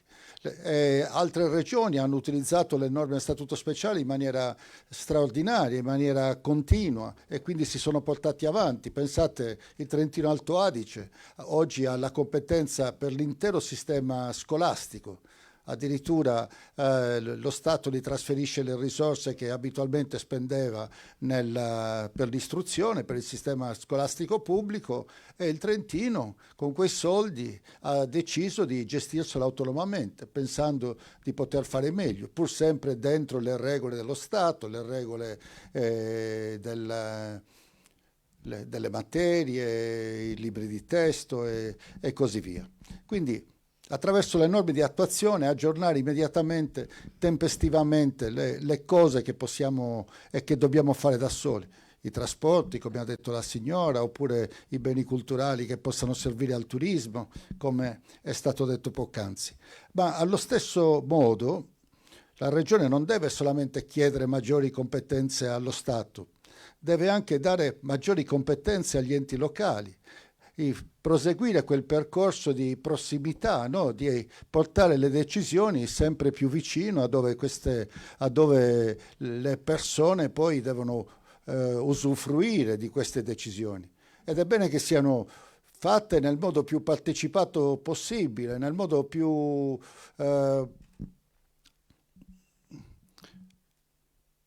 meglio istruito, che tenga conto della capacità di tutti e che si arrivi finalmente alla decisione migliore. È stato fatto l'esempio dei plus. I plus effettivamente sono stati i cosiddetti piani sociosanitari, sono stati una novità degli anni del 2005, credo, con i quali si è scelto di voler programmare nei territori in maniera unitaria sia le politiche sociali che le politiche assistenziali, perché è risaputo, è anche intuibile che laddove ci sono problemi sociali, problemi di povertà economico, di povertà educativa, di povertà culturale, sono anche maggiori i problemi della salute, i problemi sanitari. E quindi le due cose vanno di pari passo e vanno affrontate assieme. Ora, il piano sociosanitario può essere, ho detto un'altra volta, pensato a Cagliari e magari come quelli che fanno le magliette, small, medium e large, 3 misure. E poi con questa maglietta a 3 misure deve calzare e andare bene a tutti quanti. Ma i territori sono diversi, la popolazione è diversa, persino l'epidemiologia è diversa, le malattie, le caratteristiche appunto sociosanitarie e della popolazione sono diverse, la densità nei paesi, la qualità delle strade e quindi la distanza di un posto dall'altro, è tutto diverso. E allora queste differenze, queste diversità in giro per i territori della Sardegna non le vesti con 3 misure, piccola, media e grande. Ha bisogno invece di una analisi attenta e ha bisogno poi di scelte fatte su misura. Questo era il senso del plus ed è stato, diciamo, la grande innovazione, l'importanza dei territori che si sono sentiti responsabilizzati di programmare e di attuare le politiche di vicinanza e di tutela della salute dei propri cittadini. Col tempo, soprattutto in questi anni, queste decisioni sono state riportate a casa. A Cagliari, ci pensiamo noi a Cagliari, appunto, stabiliamo dei modelli e poi questi modelli devono vestire a tutti quanti. E se non ti sta, arrangiati, prenditi quello che ti sta meglio, anche se per caso non ti sta abbastanza bene. E si dice che il buon governo ha sempre bisogno di rendicontare, ha sempre bisogno poi di mostrare quello che si sta facendo. Uno dice, vabbè, mi hai dato dei soldi e rendi conto facendo il bilancio. Ma chi di noi è in grado di leggere un bilancio di numeri tutti uguali? Vai a sapere che cosa significano quei numeri. Il bilancio sociale, a cui si riferiva prima Giorgina, il bilancio sociale è un bilancio dove i numeri sono pochissimi, lo stretto necessario per indicare qualcosa, ma dice esattamente che cosa si fa. Lo dice in italiano semplice, chiaro a tutti. Ho avuto questi soldi, ho affrontato questo problema, ho affrontato quest'altro problema, all'inizio il nostro paese era in queste condizioni, alla fine dell'anno abbiamo speso questi soldi e il nostro paese ha meno disagi, ha meno famiglie non assistite, ha meno famiglie povere, non ci sono più senza tetto, c'è una persona che ha avuto una malattia grave, allettata e assistita in questo modo, cioè un bilancio delle cose fatte, dell'utilizzo di quei soldi che tutti i cittadini possano capire. È l'idea di uno Stato che appunto non si ferma al centro, non si ferma a Roma, ma non si ferma nemmeno a Cagliari. È l'idea, il principio della sussidiarietà verticale fino al livello degli enti locali e poi soprattutto nelle politiche sociali, nella vicinanza a persone con disagi forti, disagi magari particolari, disabilità o diverse abilità peculiari, proprio complesse, difficili, che ad esempio gli insegnanti della scuola non possono affrontare, oppure abbiamo parlato di malattie mentali, persone che appunto hanno malattie mentali, qualche volta non ben assistite, che hanno bisogno di essere accompagnati nella loro vita. Ragazzi che si allontanano dalla scuola, si perdono, non sono occupati in nessuna attività, hanno bisogno di una maggiore assistenza. Le persone più povere, le persone più escluse, più emarginate, hanno bisogno innanzitutto di un presidio, dei servizi sociali in comune, come abbiamo sentito, della capacità di ascoltare, di comprendere e poi di agire. E come agisce il comune? Come agisce l'istituzione pubblica? Come agisce? Nei piccoli dettagli, fin dentro le singole difficoltà, fin dentro le case magari più disagiate, non ci sa arrivare. E allora ha bisogno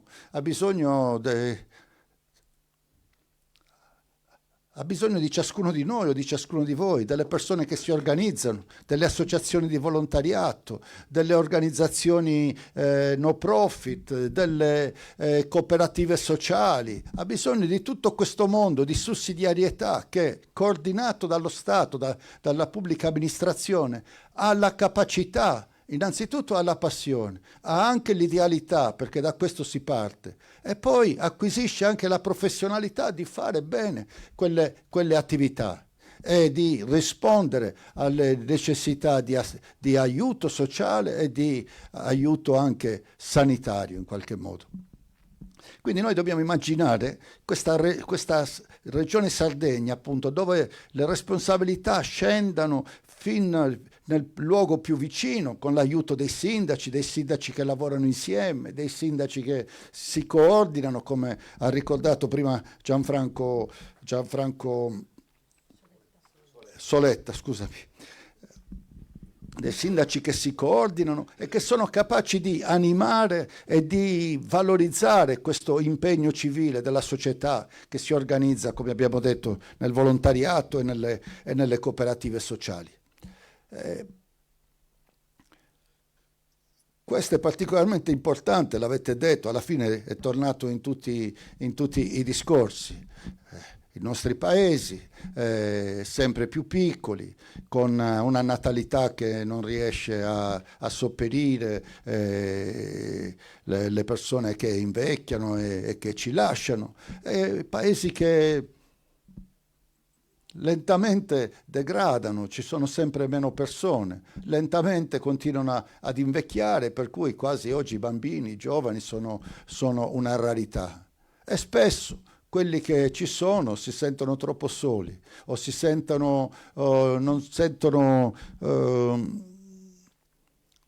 non vedono un futuro, non vedono l'occasione di poter realizzare il meglio di loro stessi. Qualche volta addirittura, anzi troppo spesso, vedono un sistema sbagliato, un sistema fatto di clientelismo, di vicinanza al politico di turno, per cui se gli sto dietro e gli porto la borsa o comunque gli sto vicino e continuo a pregarlo, prima o poi risolverà la mia situazione. Ecco, i giovani oggi non ci vogliono più stare a quel gioco e quindi piuttosto che sopportare quel gioco preferiscono andare e cercare la possibilità di realizzare la loro vita altrove, e anche questo indebolisce ulteriormente i nostri paesi. I nostri paesi si indeboliscono, si spopolano ed è quasi naturale che a un certo punto anche le scuole finiscano per allontanarsi, non ci sono più bambini e quindi prima le classi numerose, poi le classi medie, poi le pluriclassi, poi le classi spezzatino, per cui capita che allo stesso ad Alghero stamattina mi dicevano c'è un istituto tecnico dove c'è la prima e la terza, ma la seconda non c'è, poi non c'è nemmeno la quarta e non c'è la quinta, per cui uno studente deve fare la prima lì, poi va a fare la seconda a Sassari, poi torna ad Alghero, quindi un sistema che deve essere gestito totalmente, in maniera totalmente diversa. E in questi paesi, appunto, che si spopolano, che perdono servizi, prima la sanità e poi l'altro servizio fondamentale, quello dell'istruzione, della scuola, che cosa si può fare? Possiamo assistere a questo declino, possiamo assistere a questo disservizio, dobbiamo accettarlo come ineluttabile o lo possiamo risistemare? Ma io credo di sì, sono le urgenze che devono essere viste proprio in questo momento in Sardegna. L'urgenza della sanità, perché comunque il diritto alla vita è il diritto fondamentale, no? Il diritto numero uno. Parliamo del diritto alla vita e di una vita anche portata avanti col meno dolore possibile, portata avanti in maniera più sana possibile. Abbiamo capito che c'è stata troppa politica e troppa politica sbagliata in sanità. In questi ultimi 20 anni quante riforme sono state portate avanti? Prima 8 ASL, poi 8, poi una, poi nuovamente 8, prima l'agenzia regionale a Sassari, poi l'ATS a Cagliari, poi l'emergenza urgenza chissà dove. Insomma, una confusione e un cambiamento continuo. Ma un'organizzazione prima di farla funzionare, prima di comprendere come deve funzionare, ci passano degli anni prima di farla rodare. E se continui a cambiarla, questa qui non si metterà mai in ordine. Si è parlato in questi anni soprattutto di posti letto, si è combattuto sui presidi ospedalieri, se un certo ospedale dovesse avere il titolo di un certo tipo o invece che un altro, e si è perso di vista invece il bisogno innanzitutto dei singoli malati che vivono nei paesi e vogliono la sanità vicino a casa loro, non la vogliono a 100 chilometri o non la vogliono necessariamente nell'ospedale, perché non possono andare dall'ospedale ogni volta che c'è da fare una ricetta o da fare un semplice controllo. Vogliono il medico vicino, lo vogliono tutti i giorni possibilmente, vogliono un presidio vicino se capita qualche urgenza nei giorni di festa o la sera tardi, e quindi vogliono quella medicina di sussidiarietà territoriale accanto a loro, totalmente abbandonata per tanti motivi. Sono diminuiti i medici? Sì, sono diminuiti, ma sono anche diminuiti perché molti medici se ne sono andati alla sanità privata, sono diminuiti perché anche molti medici se ne stanno andando a lavorare fuori, sono diminuiti i medici anche perché nessuno vuole più stare in una sanità disorganizzata o a fare il medico di medicina generale che ti dà un foglio e dice bene, adesso può andare a fare un attacco, una risonanza magnetica, e mentre glielo sta dando sa già, ma non glielo dice, che quando chiamerà il CUP gli dirà va bene, risentiamoci fra un anno. Oppure può anche succedere che il CUP gli dice no, guardi, non posso nemmeno dirle dove dovrà andare, perché per questo mese non prendiamo più prenotazioni, ripassi tra un mese o fra 2 o fra 3 per provare a prenotare.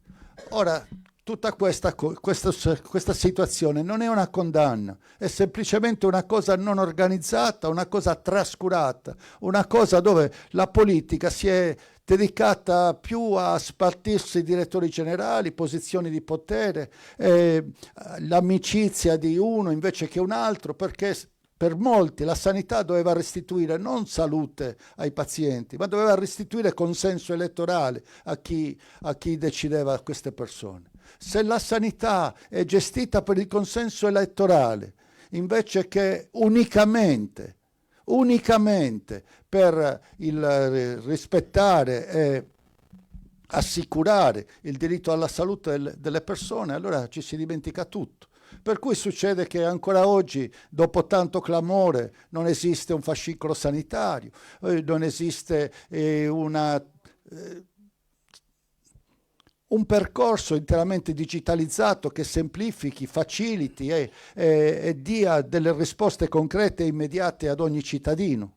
Noi ci lamentiamo che il CUP non funziona. In molte regioni il CUP non funziona per niente, nel senso che l'hanno abolito. Il medico, quando tu vai dal medico, ha già i dati nello schermo del suo computer, così come dovrebbe vedere il tuo fascicolo sanitario e così come conosce tutti i luoghi della salute della Sardegna. E se le agende sono tutte digitalizzate, non c'è nessuno che fa il furbo e si mette qualche posto in tasca per darlo agli amici. Se i posti disponibili sono appunto tutti digitalizzati, tutti trasparenti e tutti accessibili, senza che qualcuno non li nasconda per gli amici, beh, allora il medico di medicina generale sa già dove devi andare e ti dice: bene, questa è la prescrizione, vai lì tra 4 giorni, la settimana prossima alle ore 17. Perché non c'è bisogno di passare poi dal CUP dove c'è una signorina o un signore che ti risponde e ti dice lui dove devi andare. Te lo poteva dire già il medico, con meno disagio e con più precisione. È stato detto, a questi paesi hanno bisogno di servizi, giustamente. Se i servizi mancano, diventano ancora meno competitivi rispetto alla città. Ma se una città, una zona urbana è accessibile in mezz'ora, comodamente, e magari è accessibile in automobile, ma è accessibile con un trasporto pubblico locale economico, che costi poco, che mi dia certezza della possibilità di spostarmi con facilità, beh, allora vivere nel paese non è male. Vivere in mezzo alla natura, vivere in mezzo a una qualità dei rapporti sociali migliori, vivere vicino in mezzo all'aria pulita, i rapporti appunto di parentela, vicino al posto di lavoro, se uno fa l'artigiano, lavora in agricoltura, lavora in attività che stanno vicine. L'unica cosa però è che vengano garantiti i servizi, a partire dai servizi di oggi. E i servizi di oggi si muovono in un'autostrada nuova, che è la fibra ottica. Casualmente, mentre costruire un chilometro di superstrada ci vogliono 22 milioni di euro, un chilometro, con 22 milioni di euro metti la fibra ottica in non so quanti di questi paesi. La metti in tutto il Coros, la metti quindi è un'infrastruttura estremamente necessaria, ma anche molto meno costosa rispetto alle altre infrastrutture del passato. E allora se c'è la fibra, le imprese possono lavorare, il comune funziona meglio. E la salute o la possibilità di assistenza sanitaria che viene portata a casa del paziente cresce di qualità, perché ci possono essere gli strumenti della telemedicina. Fai un monitoraggio di un paziente e c'è lo specialista dell'ospedale o del centro per la assistenza domiciliare integrata, che guarda esattamente quello che ti sta accadendo, i tuoi dati, come se lui fosse a casa. E quindi significa che quel paziente, quel malato, quell'anziano, non deve essere trasportato in ambulanza fino all'ospedale più vicino, con costi, disagi, mancanza del lavoro magari dei parenti, disagi ulteriori per il paziente, affollamento del pronto soccorso, delle corsie d'ospedale, eccetera. Quindi se funziona il sistema, proprio il flusso dei dati dal primo medico di medicina generale fino a tutto il sistema integrato della sanità sarda, beh, tutto può funzionare molto meglio, tutto può essere programmato molto meglio, ogni risorsa è al suo posto e le risorse bastano per dare il servizio necessario, soprattutto utilizzando anche le nuove tecnologie. Si è parlato delle case della salute, le case della comunità. Ogni tanto anche a queste gli hanno cambiato nome. Prima si chiamava casa di comunità, poi casa della salute, adesso il PNRR li ha chiamate la casa della comunità. Nel territorio può esserci la casa della comunità, nel senso un luogo dove ci sia un medico, anzi 2, 3, 4 medici, che magari anziché, soprattutto nei paesi più grandi, anziché stare ognuno nel proprio ambulatorio, se possibile stanno in un unico luogo, dove c'è l'aiuto di un amministrativo, l'aiuto di un'infermiera e così via. Qual è l'aspetto positivo? È che non si guardano più i 1.500 o i 1.800 pazienti che ogni medico può avere, ma il gruppo di medici, tutti assieme, ciascuno di loro, prende in carico il paziente, perché ne conosce la storia, ne conosce il fascicolo sanitario, ha accesso ai dati di tutti i pazienti. Per cui tu, quando vai alla casa della salute, sai che un medico ti visiterà. E se non c'è il tuo medico solito, ci sarà l'altro, oppure l'altro ancora. E tutti quanti ti conoscono e hanno i tuoi dati. Non è che io quando vado al pronto soccorso mi scelgo il medico del pronto soccorso. Mi va bene qualunque medico, sono ben felice. E lo stesso può essere nella casa della salute, se i medici hanno a disposizione i dati. Ma la casa della salute dice, ma mi costringe ad andare fin là e quindi io perdo il servizio nel piccolo paese. È stata citata, la casa della salute può essere, la casa della comunità può essere un unico edificio, ma la cosa più importante non è che sia l'unico edificio, ma è il collegamento tra i medici, l'integrazione del servizio dei medici, dell'amministrativo e dell'infermiere. E quindi possono essere anche semplicemente medici che stanno in 4-5 paesi diversi, ma sono organizzati, sono organizzazioni funzionali territoriali, per cui io non trovo il medico a casa mia oggi, vabbè, normalmente lo trovo a casa mia, oggi non c'è. Faccio 7 chilometri, ma non ne faccio 70, ne faccio 7 e lo trovo. E quindi io ho tutto un territorio che mi dà un servizio. Insomma, bisogna rimodellare proprio, l'abbiamo detto 100 volte, poi bisogna farlo però, e si può fare se lo vogliamo fare, se abbiamo amore e cura per le cose che vogliamo fare. Bisogna fare del territorio una piccola città però che ha qualcosa in più, una grande qualità ambientale e magari un miglior benessere legato alla qualità ambientale. E lo stesso come per la salute vale per l'istruzione, per il sistema scolastico. L'ho detto tante volte, in questi territori devono investire anche sulle emergenze ma anche sul futuro. E come può una famiglia stabilirsi qui se non c'è la scuola? O se la scuola non è più accogliente, o non è anche più bella, o se non è lunga durante tutta la giornata, se anche qui mio figlio non può fare scuola d'inglese al pomeriggio, o non può fare sport in maniera educativa, o non può fare dei laboratori dove impara altre abilità, competenze. Quindi la sanità e l'istruzione messa in rete, messa in collaborazione tra i diversi paesi.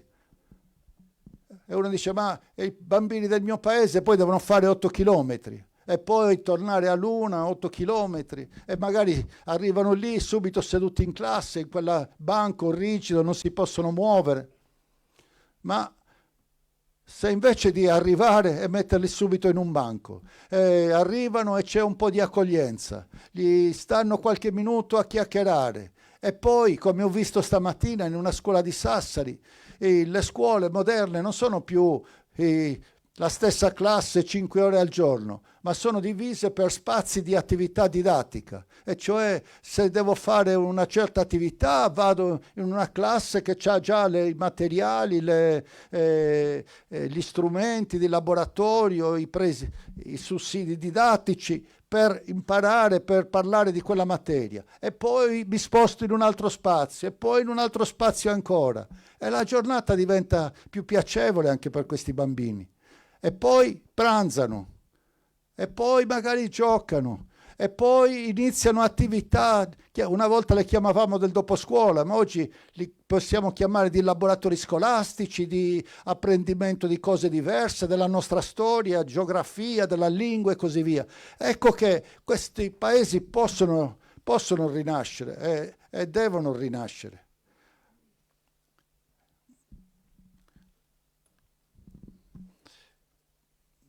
non mi ricordo più se è stato Giuseppe o chi altro che ha detto, ma insomma in questi paesi dobbiamo far ripartire l'economia rurale, dobbiamo far ripartire l'agricoltura, dobbiamo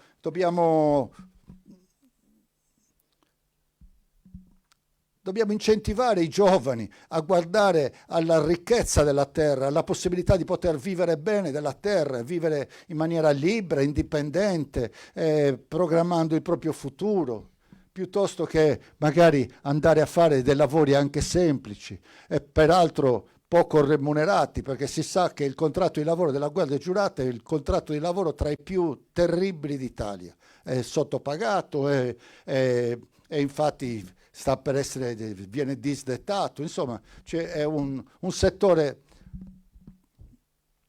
poco fortunato, soprattutto in questo momento. E perché un giovane sceglie quella certezza lì rispetto all'incertezza della campagna, che pure ha un futuro decisamente più importante? E quindi certo dobbiamo vincere quell'incertezza, fargli sentire una regione vicina, fargli sentire che fare una domanda per il piano di sviluppo rurale non è così complicato, e se fai la domanda non ti guardano come un bandito che vuole svaligiare la banca, ti guardano finalmente come una persona, ti guardano come uno che vuole investire, che vuole rischiare, che vuole migliorare il paesaggio rurale, migliora l'ambiente, ed è una ricchezza per se stesso, ma anche per tutta la comunità.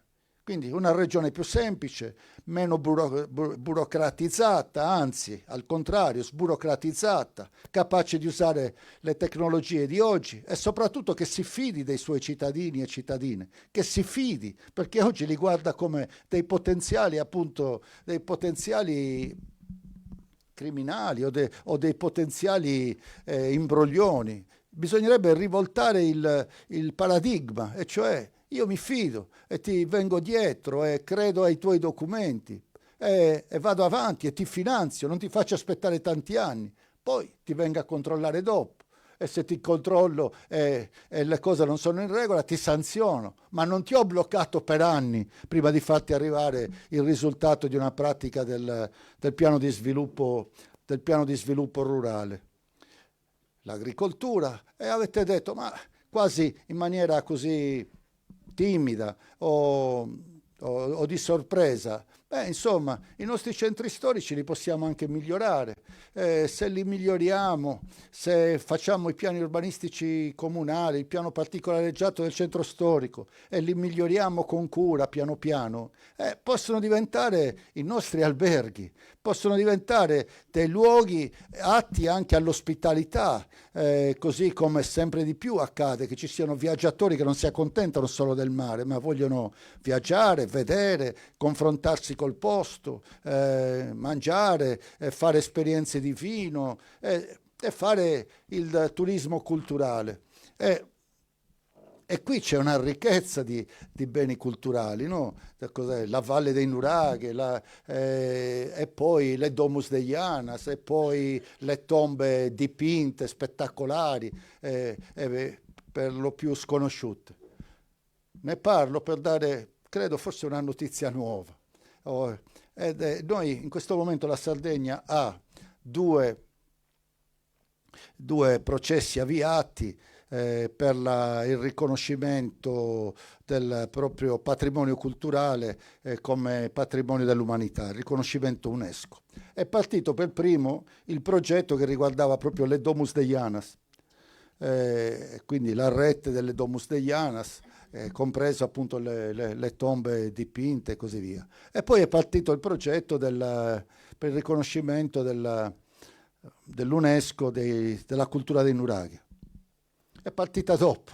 Anche qui in Sardegna siamo sempre abilissimi, partiamo una volta, poi abbandoniamo la cosa e cerchiamo di farne un'altra. No? Non poteva andare bene prima portare a compimento il progetto delle Domus de Janas. Un progetto interessantissimo anche quello dei nuraghi, per carità, però quello delle Domus de Janas era già iniziato. Per quanto ne so io, ha superato, è stato approvato dal Comitato Nazionale che poi porta questi progetti a Parigi, dove c'è la sede dell'UNESCO e per l'approvazione definitiva internazionale. Quindi il piano per il riconoscimento delle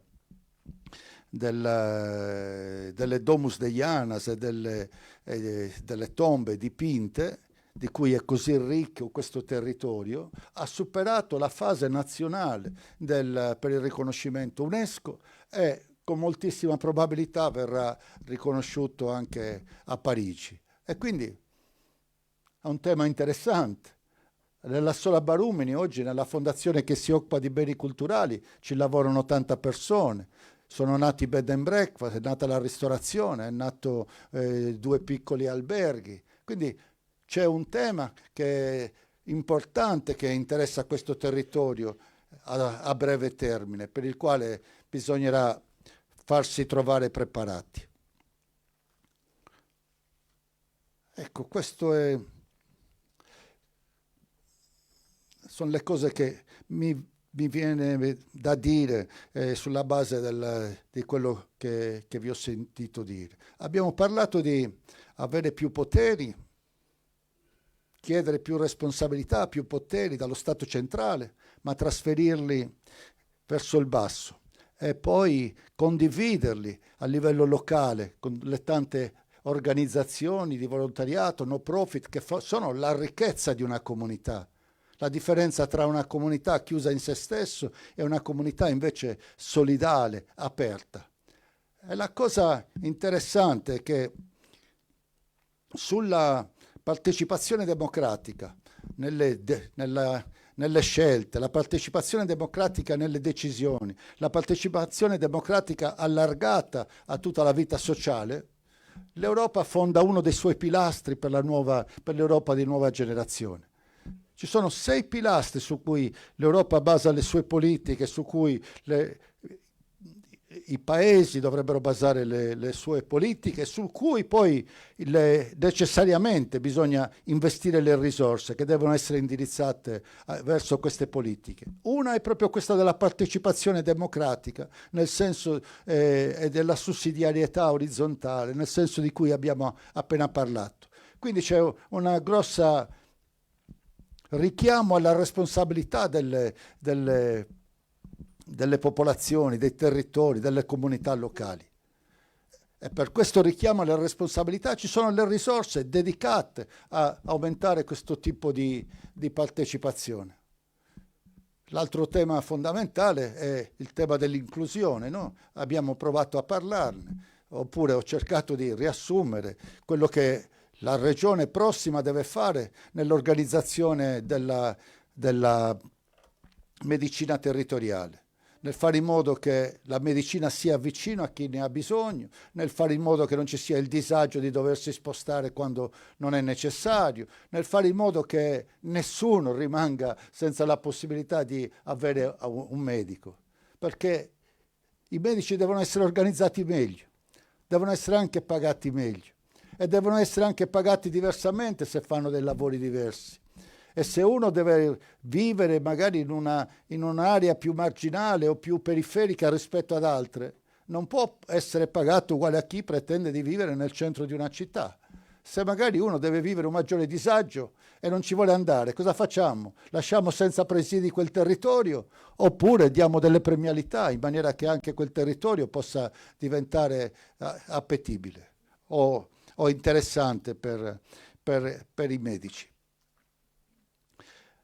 Dell'inclusione sociale fa parte proprio il tema della sanità e il tema delle politiche sociali, e il tema delle politiche attive del lavoro, il tema della necessità di recuperare alla vita sociale tutti quelli che oggi sembrano distanti, sembrano persi, che si sono persi nella povertà, appunto, nella povertà economica, nella povertà educativa, nell'ignoranza. In Sardegna c'è una percentuale, diciamo, importante di persone che a 50 anni vivono un analfabetismo di ritorno, quasi non sanno più leggere e scrivere. Perché? Perché non hanno avuto opportunità di di alimentare la loro cultura, magari corsi di educazione continua nelle scuole aperte anche la sera, o comunque hanno avuto dei disagi talmente gravi che si sono quasi allontanati dalla vita sociale.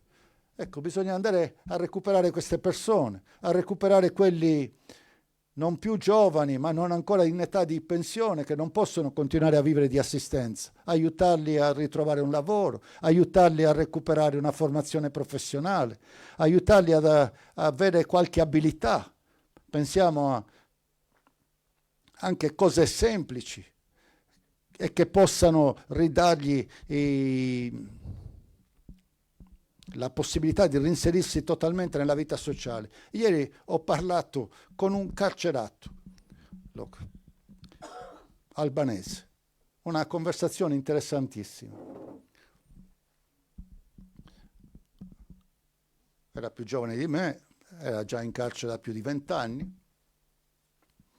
In questo momento sta scontando delle misure alternative della pena in una delle attività di volontariato preziosissime o cooperative sociali preziosissime che ci sono qui a Sassari, nel Sassarese.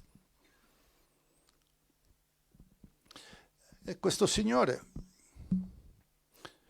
ancora oggi rientra in carcere ogni giorno, aspetta fra ancora un anno e invece potrà dormire anche fuori dal carcere. Oggi alle 7, alle 8 rientra in carcere, riesce alle 7, alle 8 del mattino successivo e passa la sua giornata in questo centro e andando a lavorare. Lavora 4 ore al giorno, altre 4 ore è retribuito per quello che fa, altre 4 ore invece fa attività così di socializzazione o di vita comune o piccole attività legate all'agricoltura, orticoltura, cose di questo genere. Pensate all'attività che il suo lavoro è andare nell'archivio situato a Porto Torres del carcere dell'Asinara. Gli archivi dall'800, da metà dell'800 fino al 2000, quando ha chiuso, di quella colonia pinale, carcere di massima sicurezza e così via. E che cosa fa? Li digitalizza. Prende questi archivi vecchi che ormai si stanno rovinando, che stanno diventando illeggibili, li passa allo scanner, poi ci mette alcune informazioni, i tag, e poi carica il file, insomma fa tutto un lavoro per cui stanno digitalizzando l'archivio. Tutto questo per dire che quando si parla di transizione digitale non significa che c'è lavoro solo per i super ingegneri o i super informatici. C'è una miniera di lavoro, anche persone più semplici che possono essere formate velocemente e fanno il lavoro preziosissimo di trasferire, diciamo, dal mondo del passato al mondo digitale tutte le informazioni che sono necessarie per continuare a vivere nel mondo digitale. Non è che iniziamo oggi il mondo digitale, diciamo la vita digitale, comportamenti digitali e iniziamo da zero, il passato non conta nulla.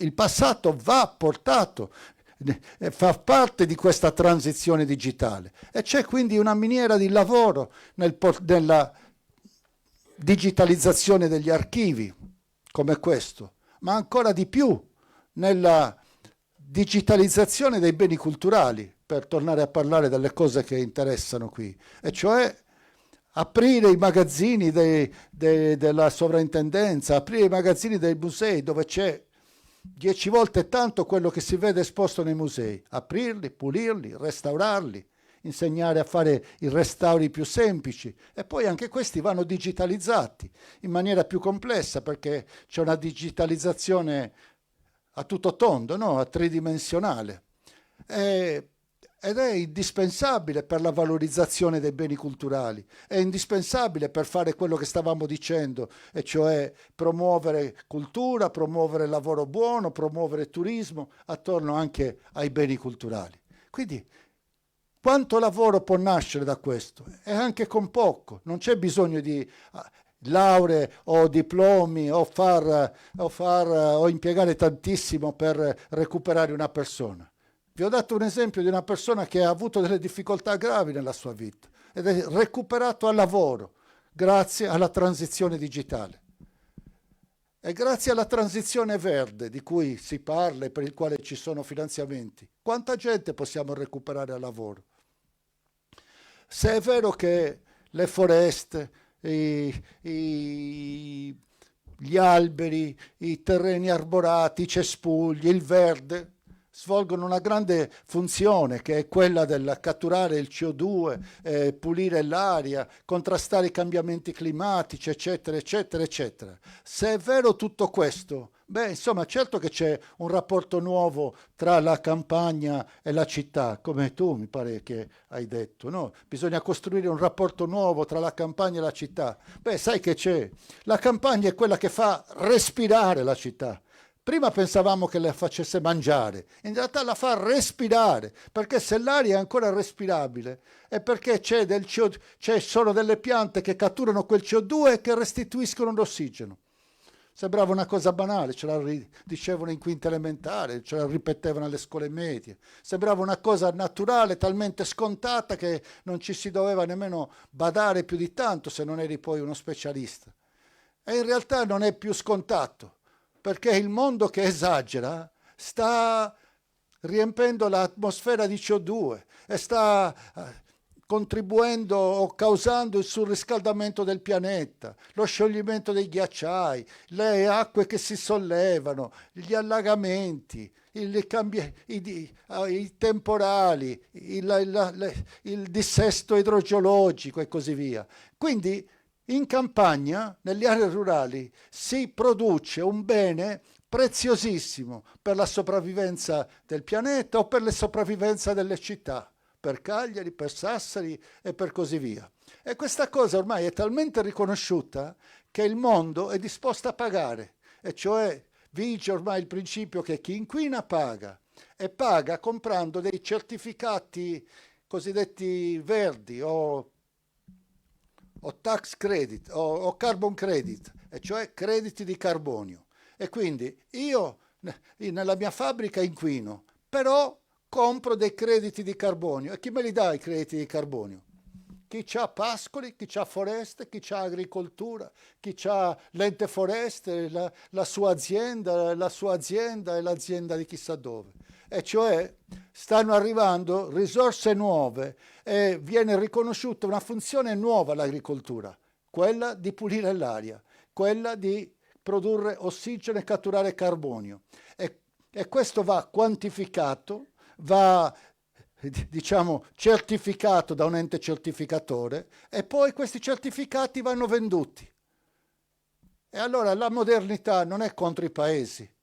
La modernità può portare lavoro sia nella transizione verde e può portare lavoro nella transizione digitale, se è vero che almeno digitalmente siamo tutti in rete e nessuno è più distante, nessuno è più centrale. Certo, ci sono anche delle cose più fisiche, più pratiche che dobbiamo fare.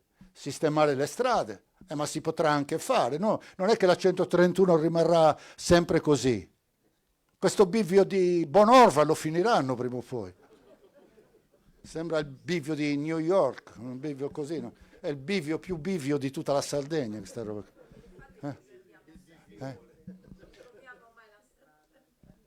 Quindi, voglio dire, perché non è terminata? Nonostante ci sia un commissario, no, ci sono i soldi. Solo c'è la lentezza burocratica, e per velocizzare le cose hanno anche nominato un commissario da 5 anni che è Solinas, ma non è riuscito a velocizzare le cose.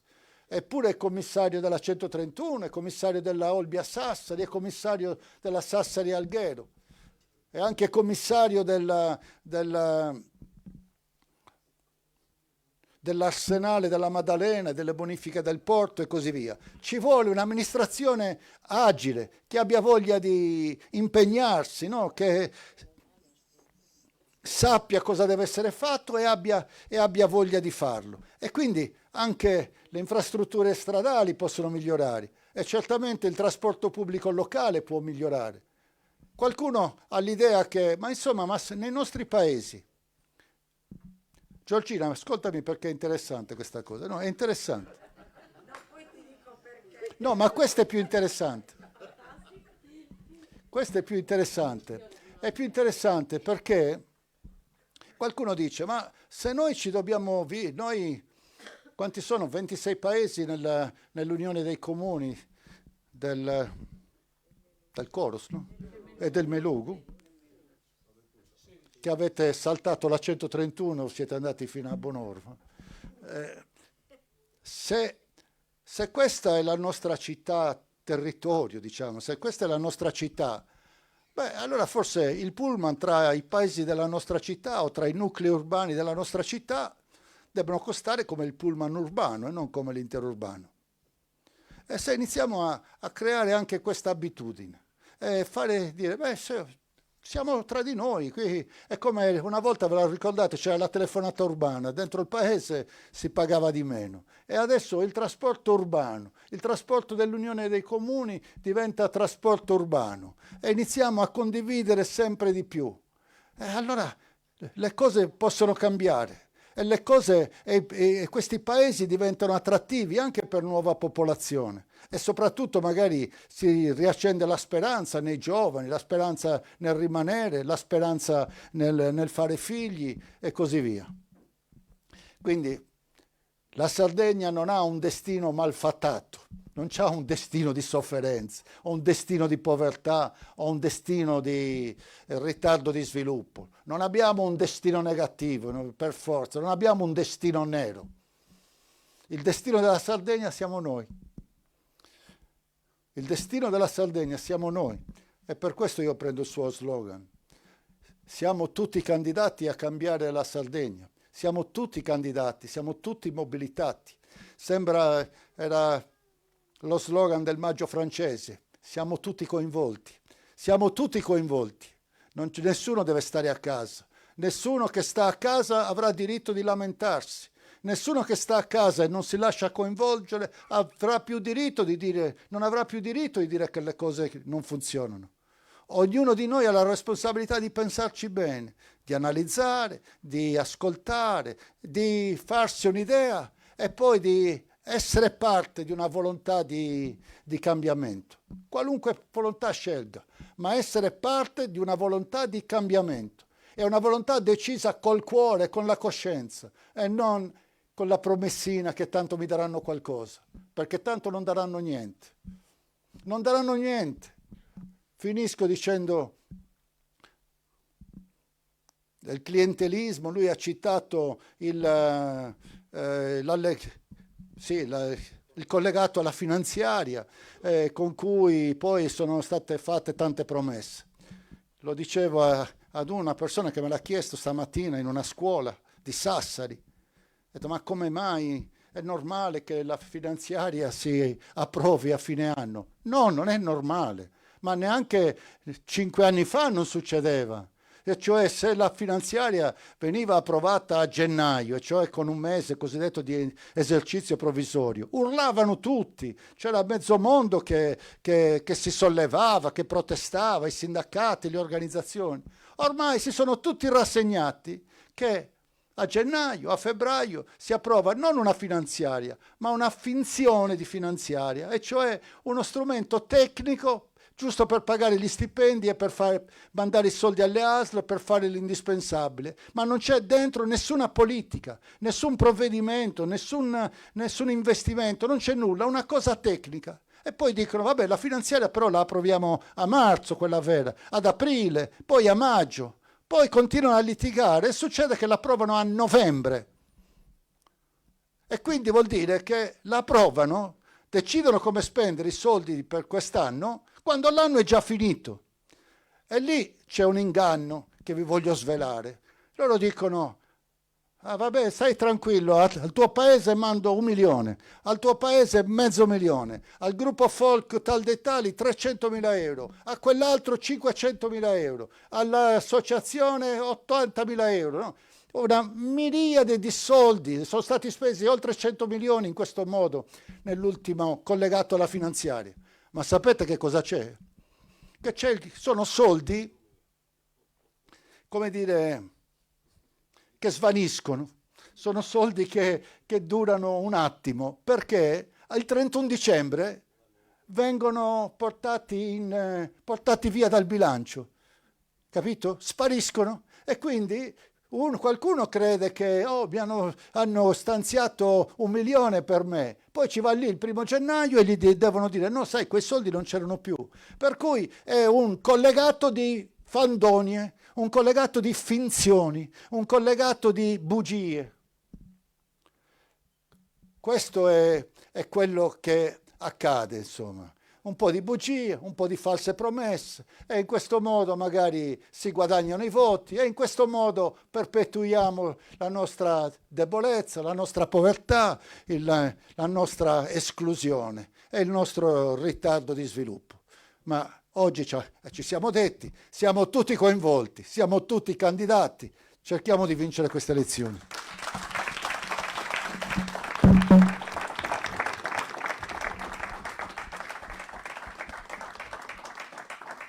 Allora, grazie per essere stato qua con noi stasera, per averci fatto insomma questi bei discorsi che ci tirano su anche il morale. Grazie a tutti voi che avete partecipato e che siete rimasti fino alla fine. Seguitelo, votatelo, votateci e niente. Grazie a tutti.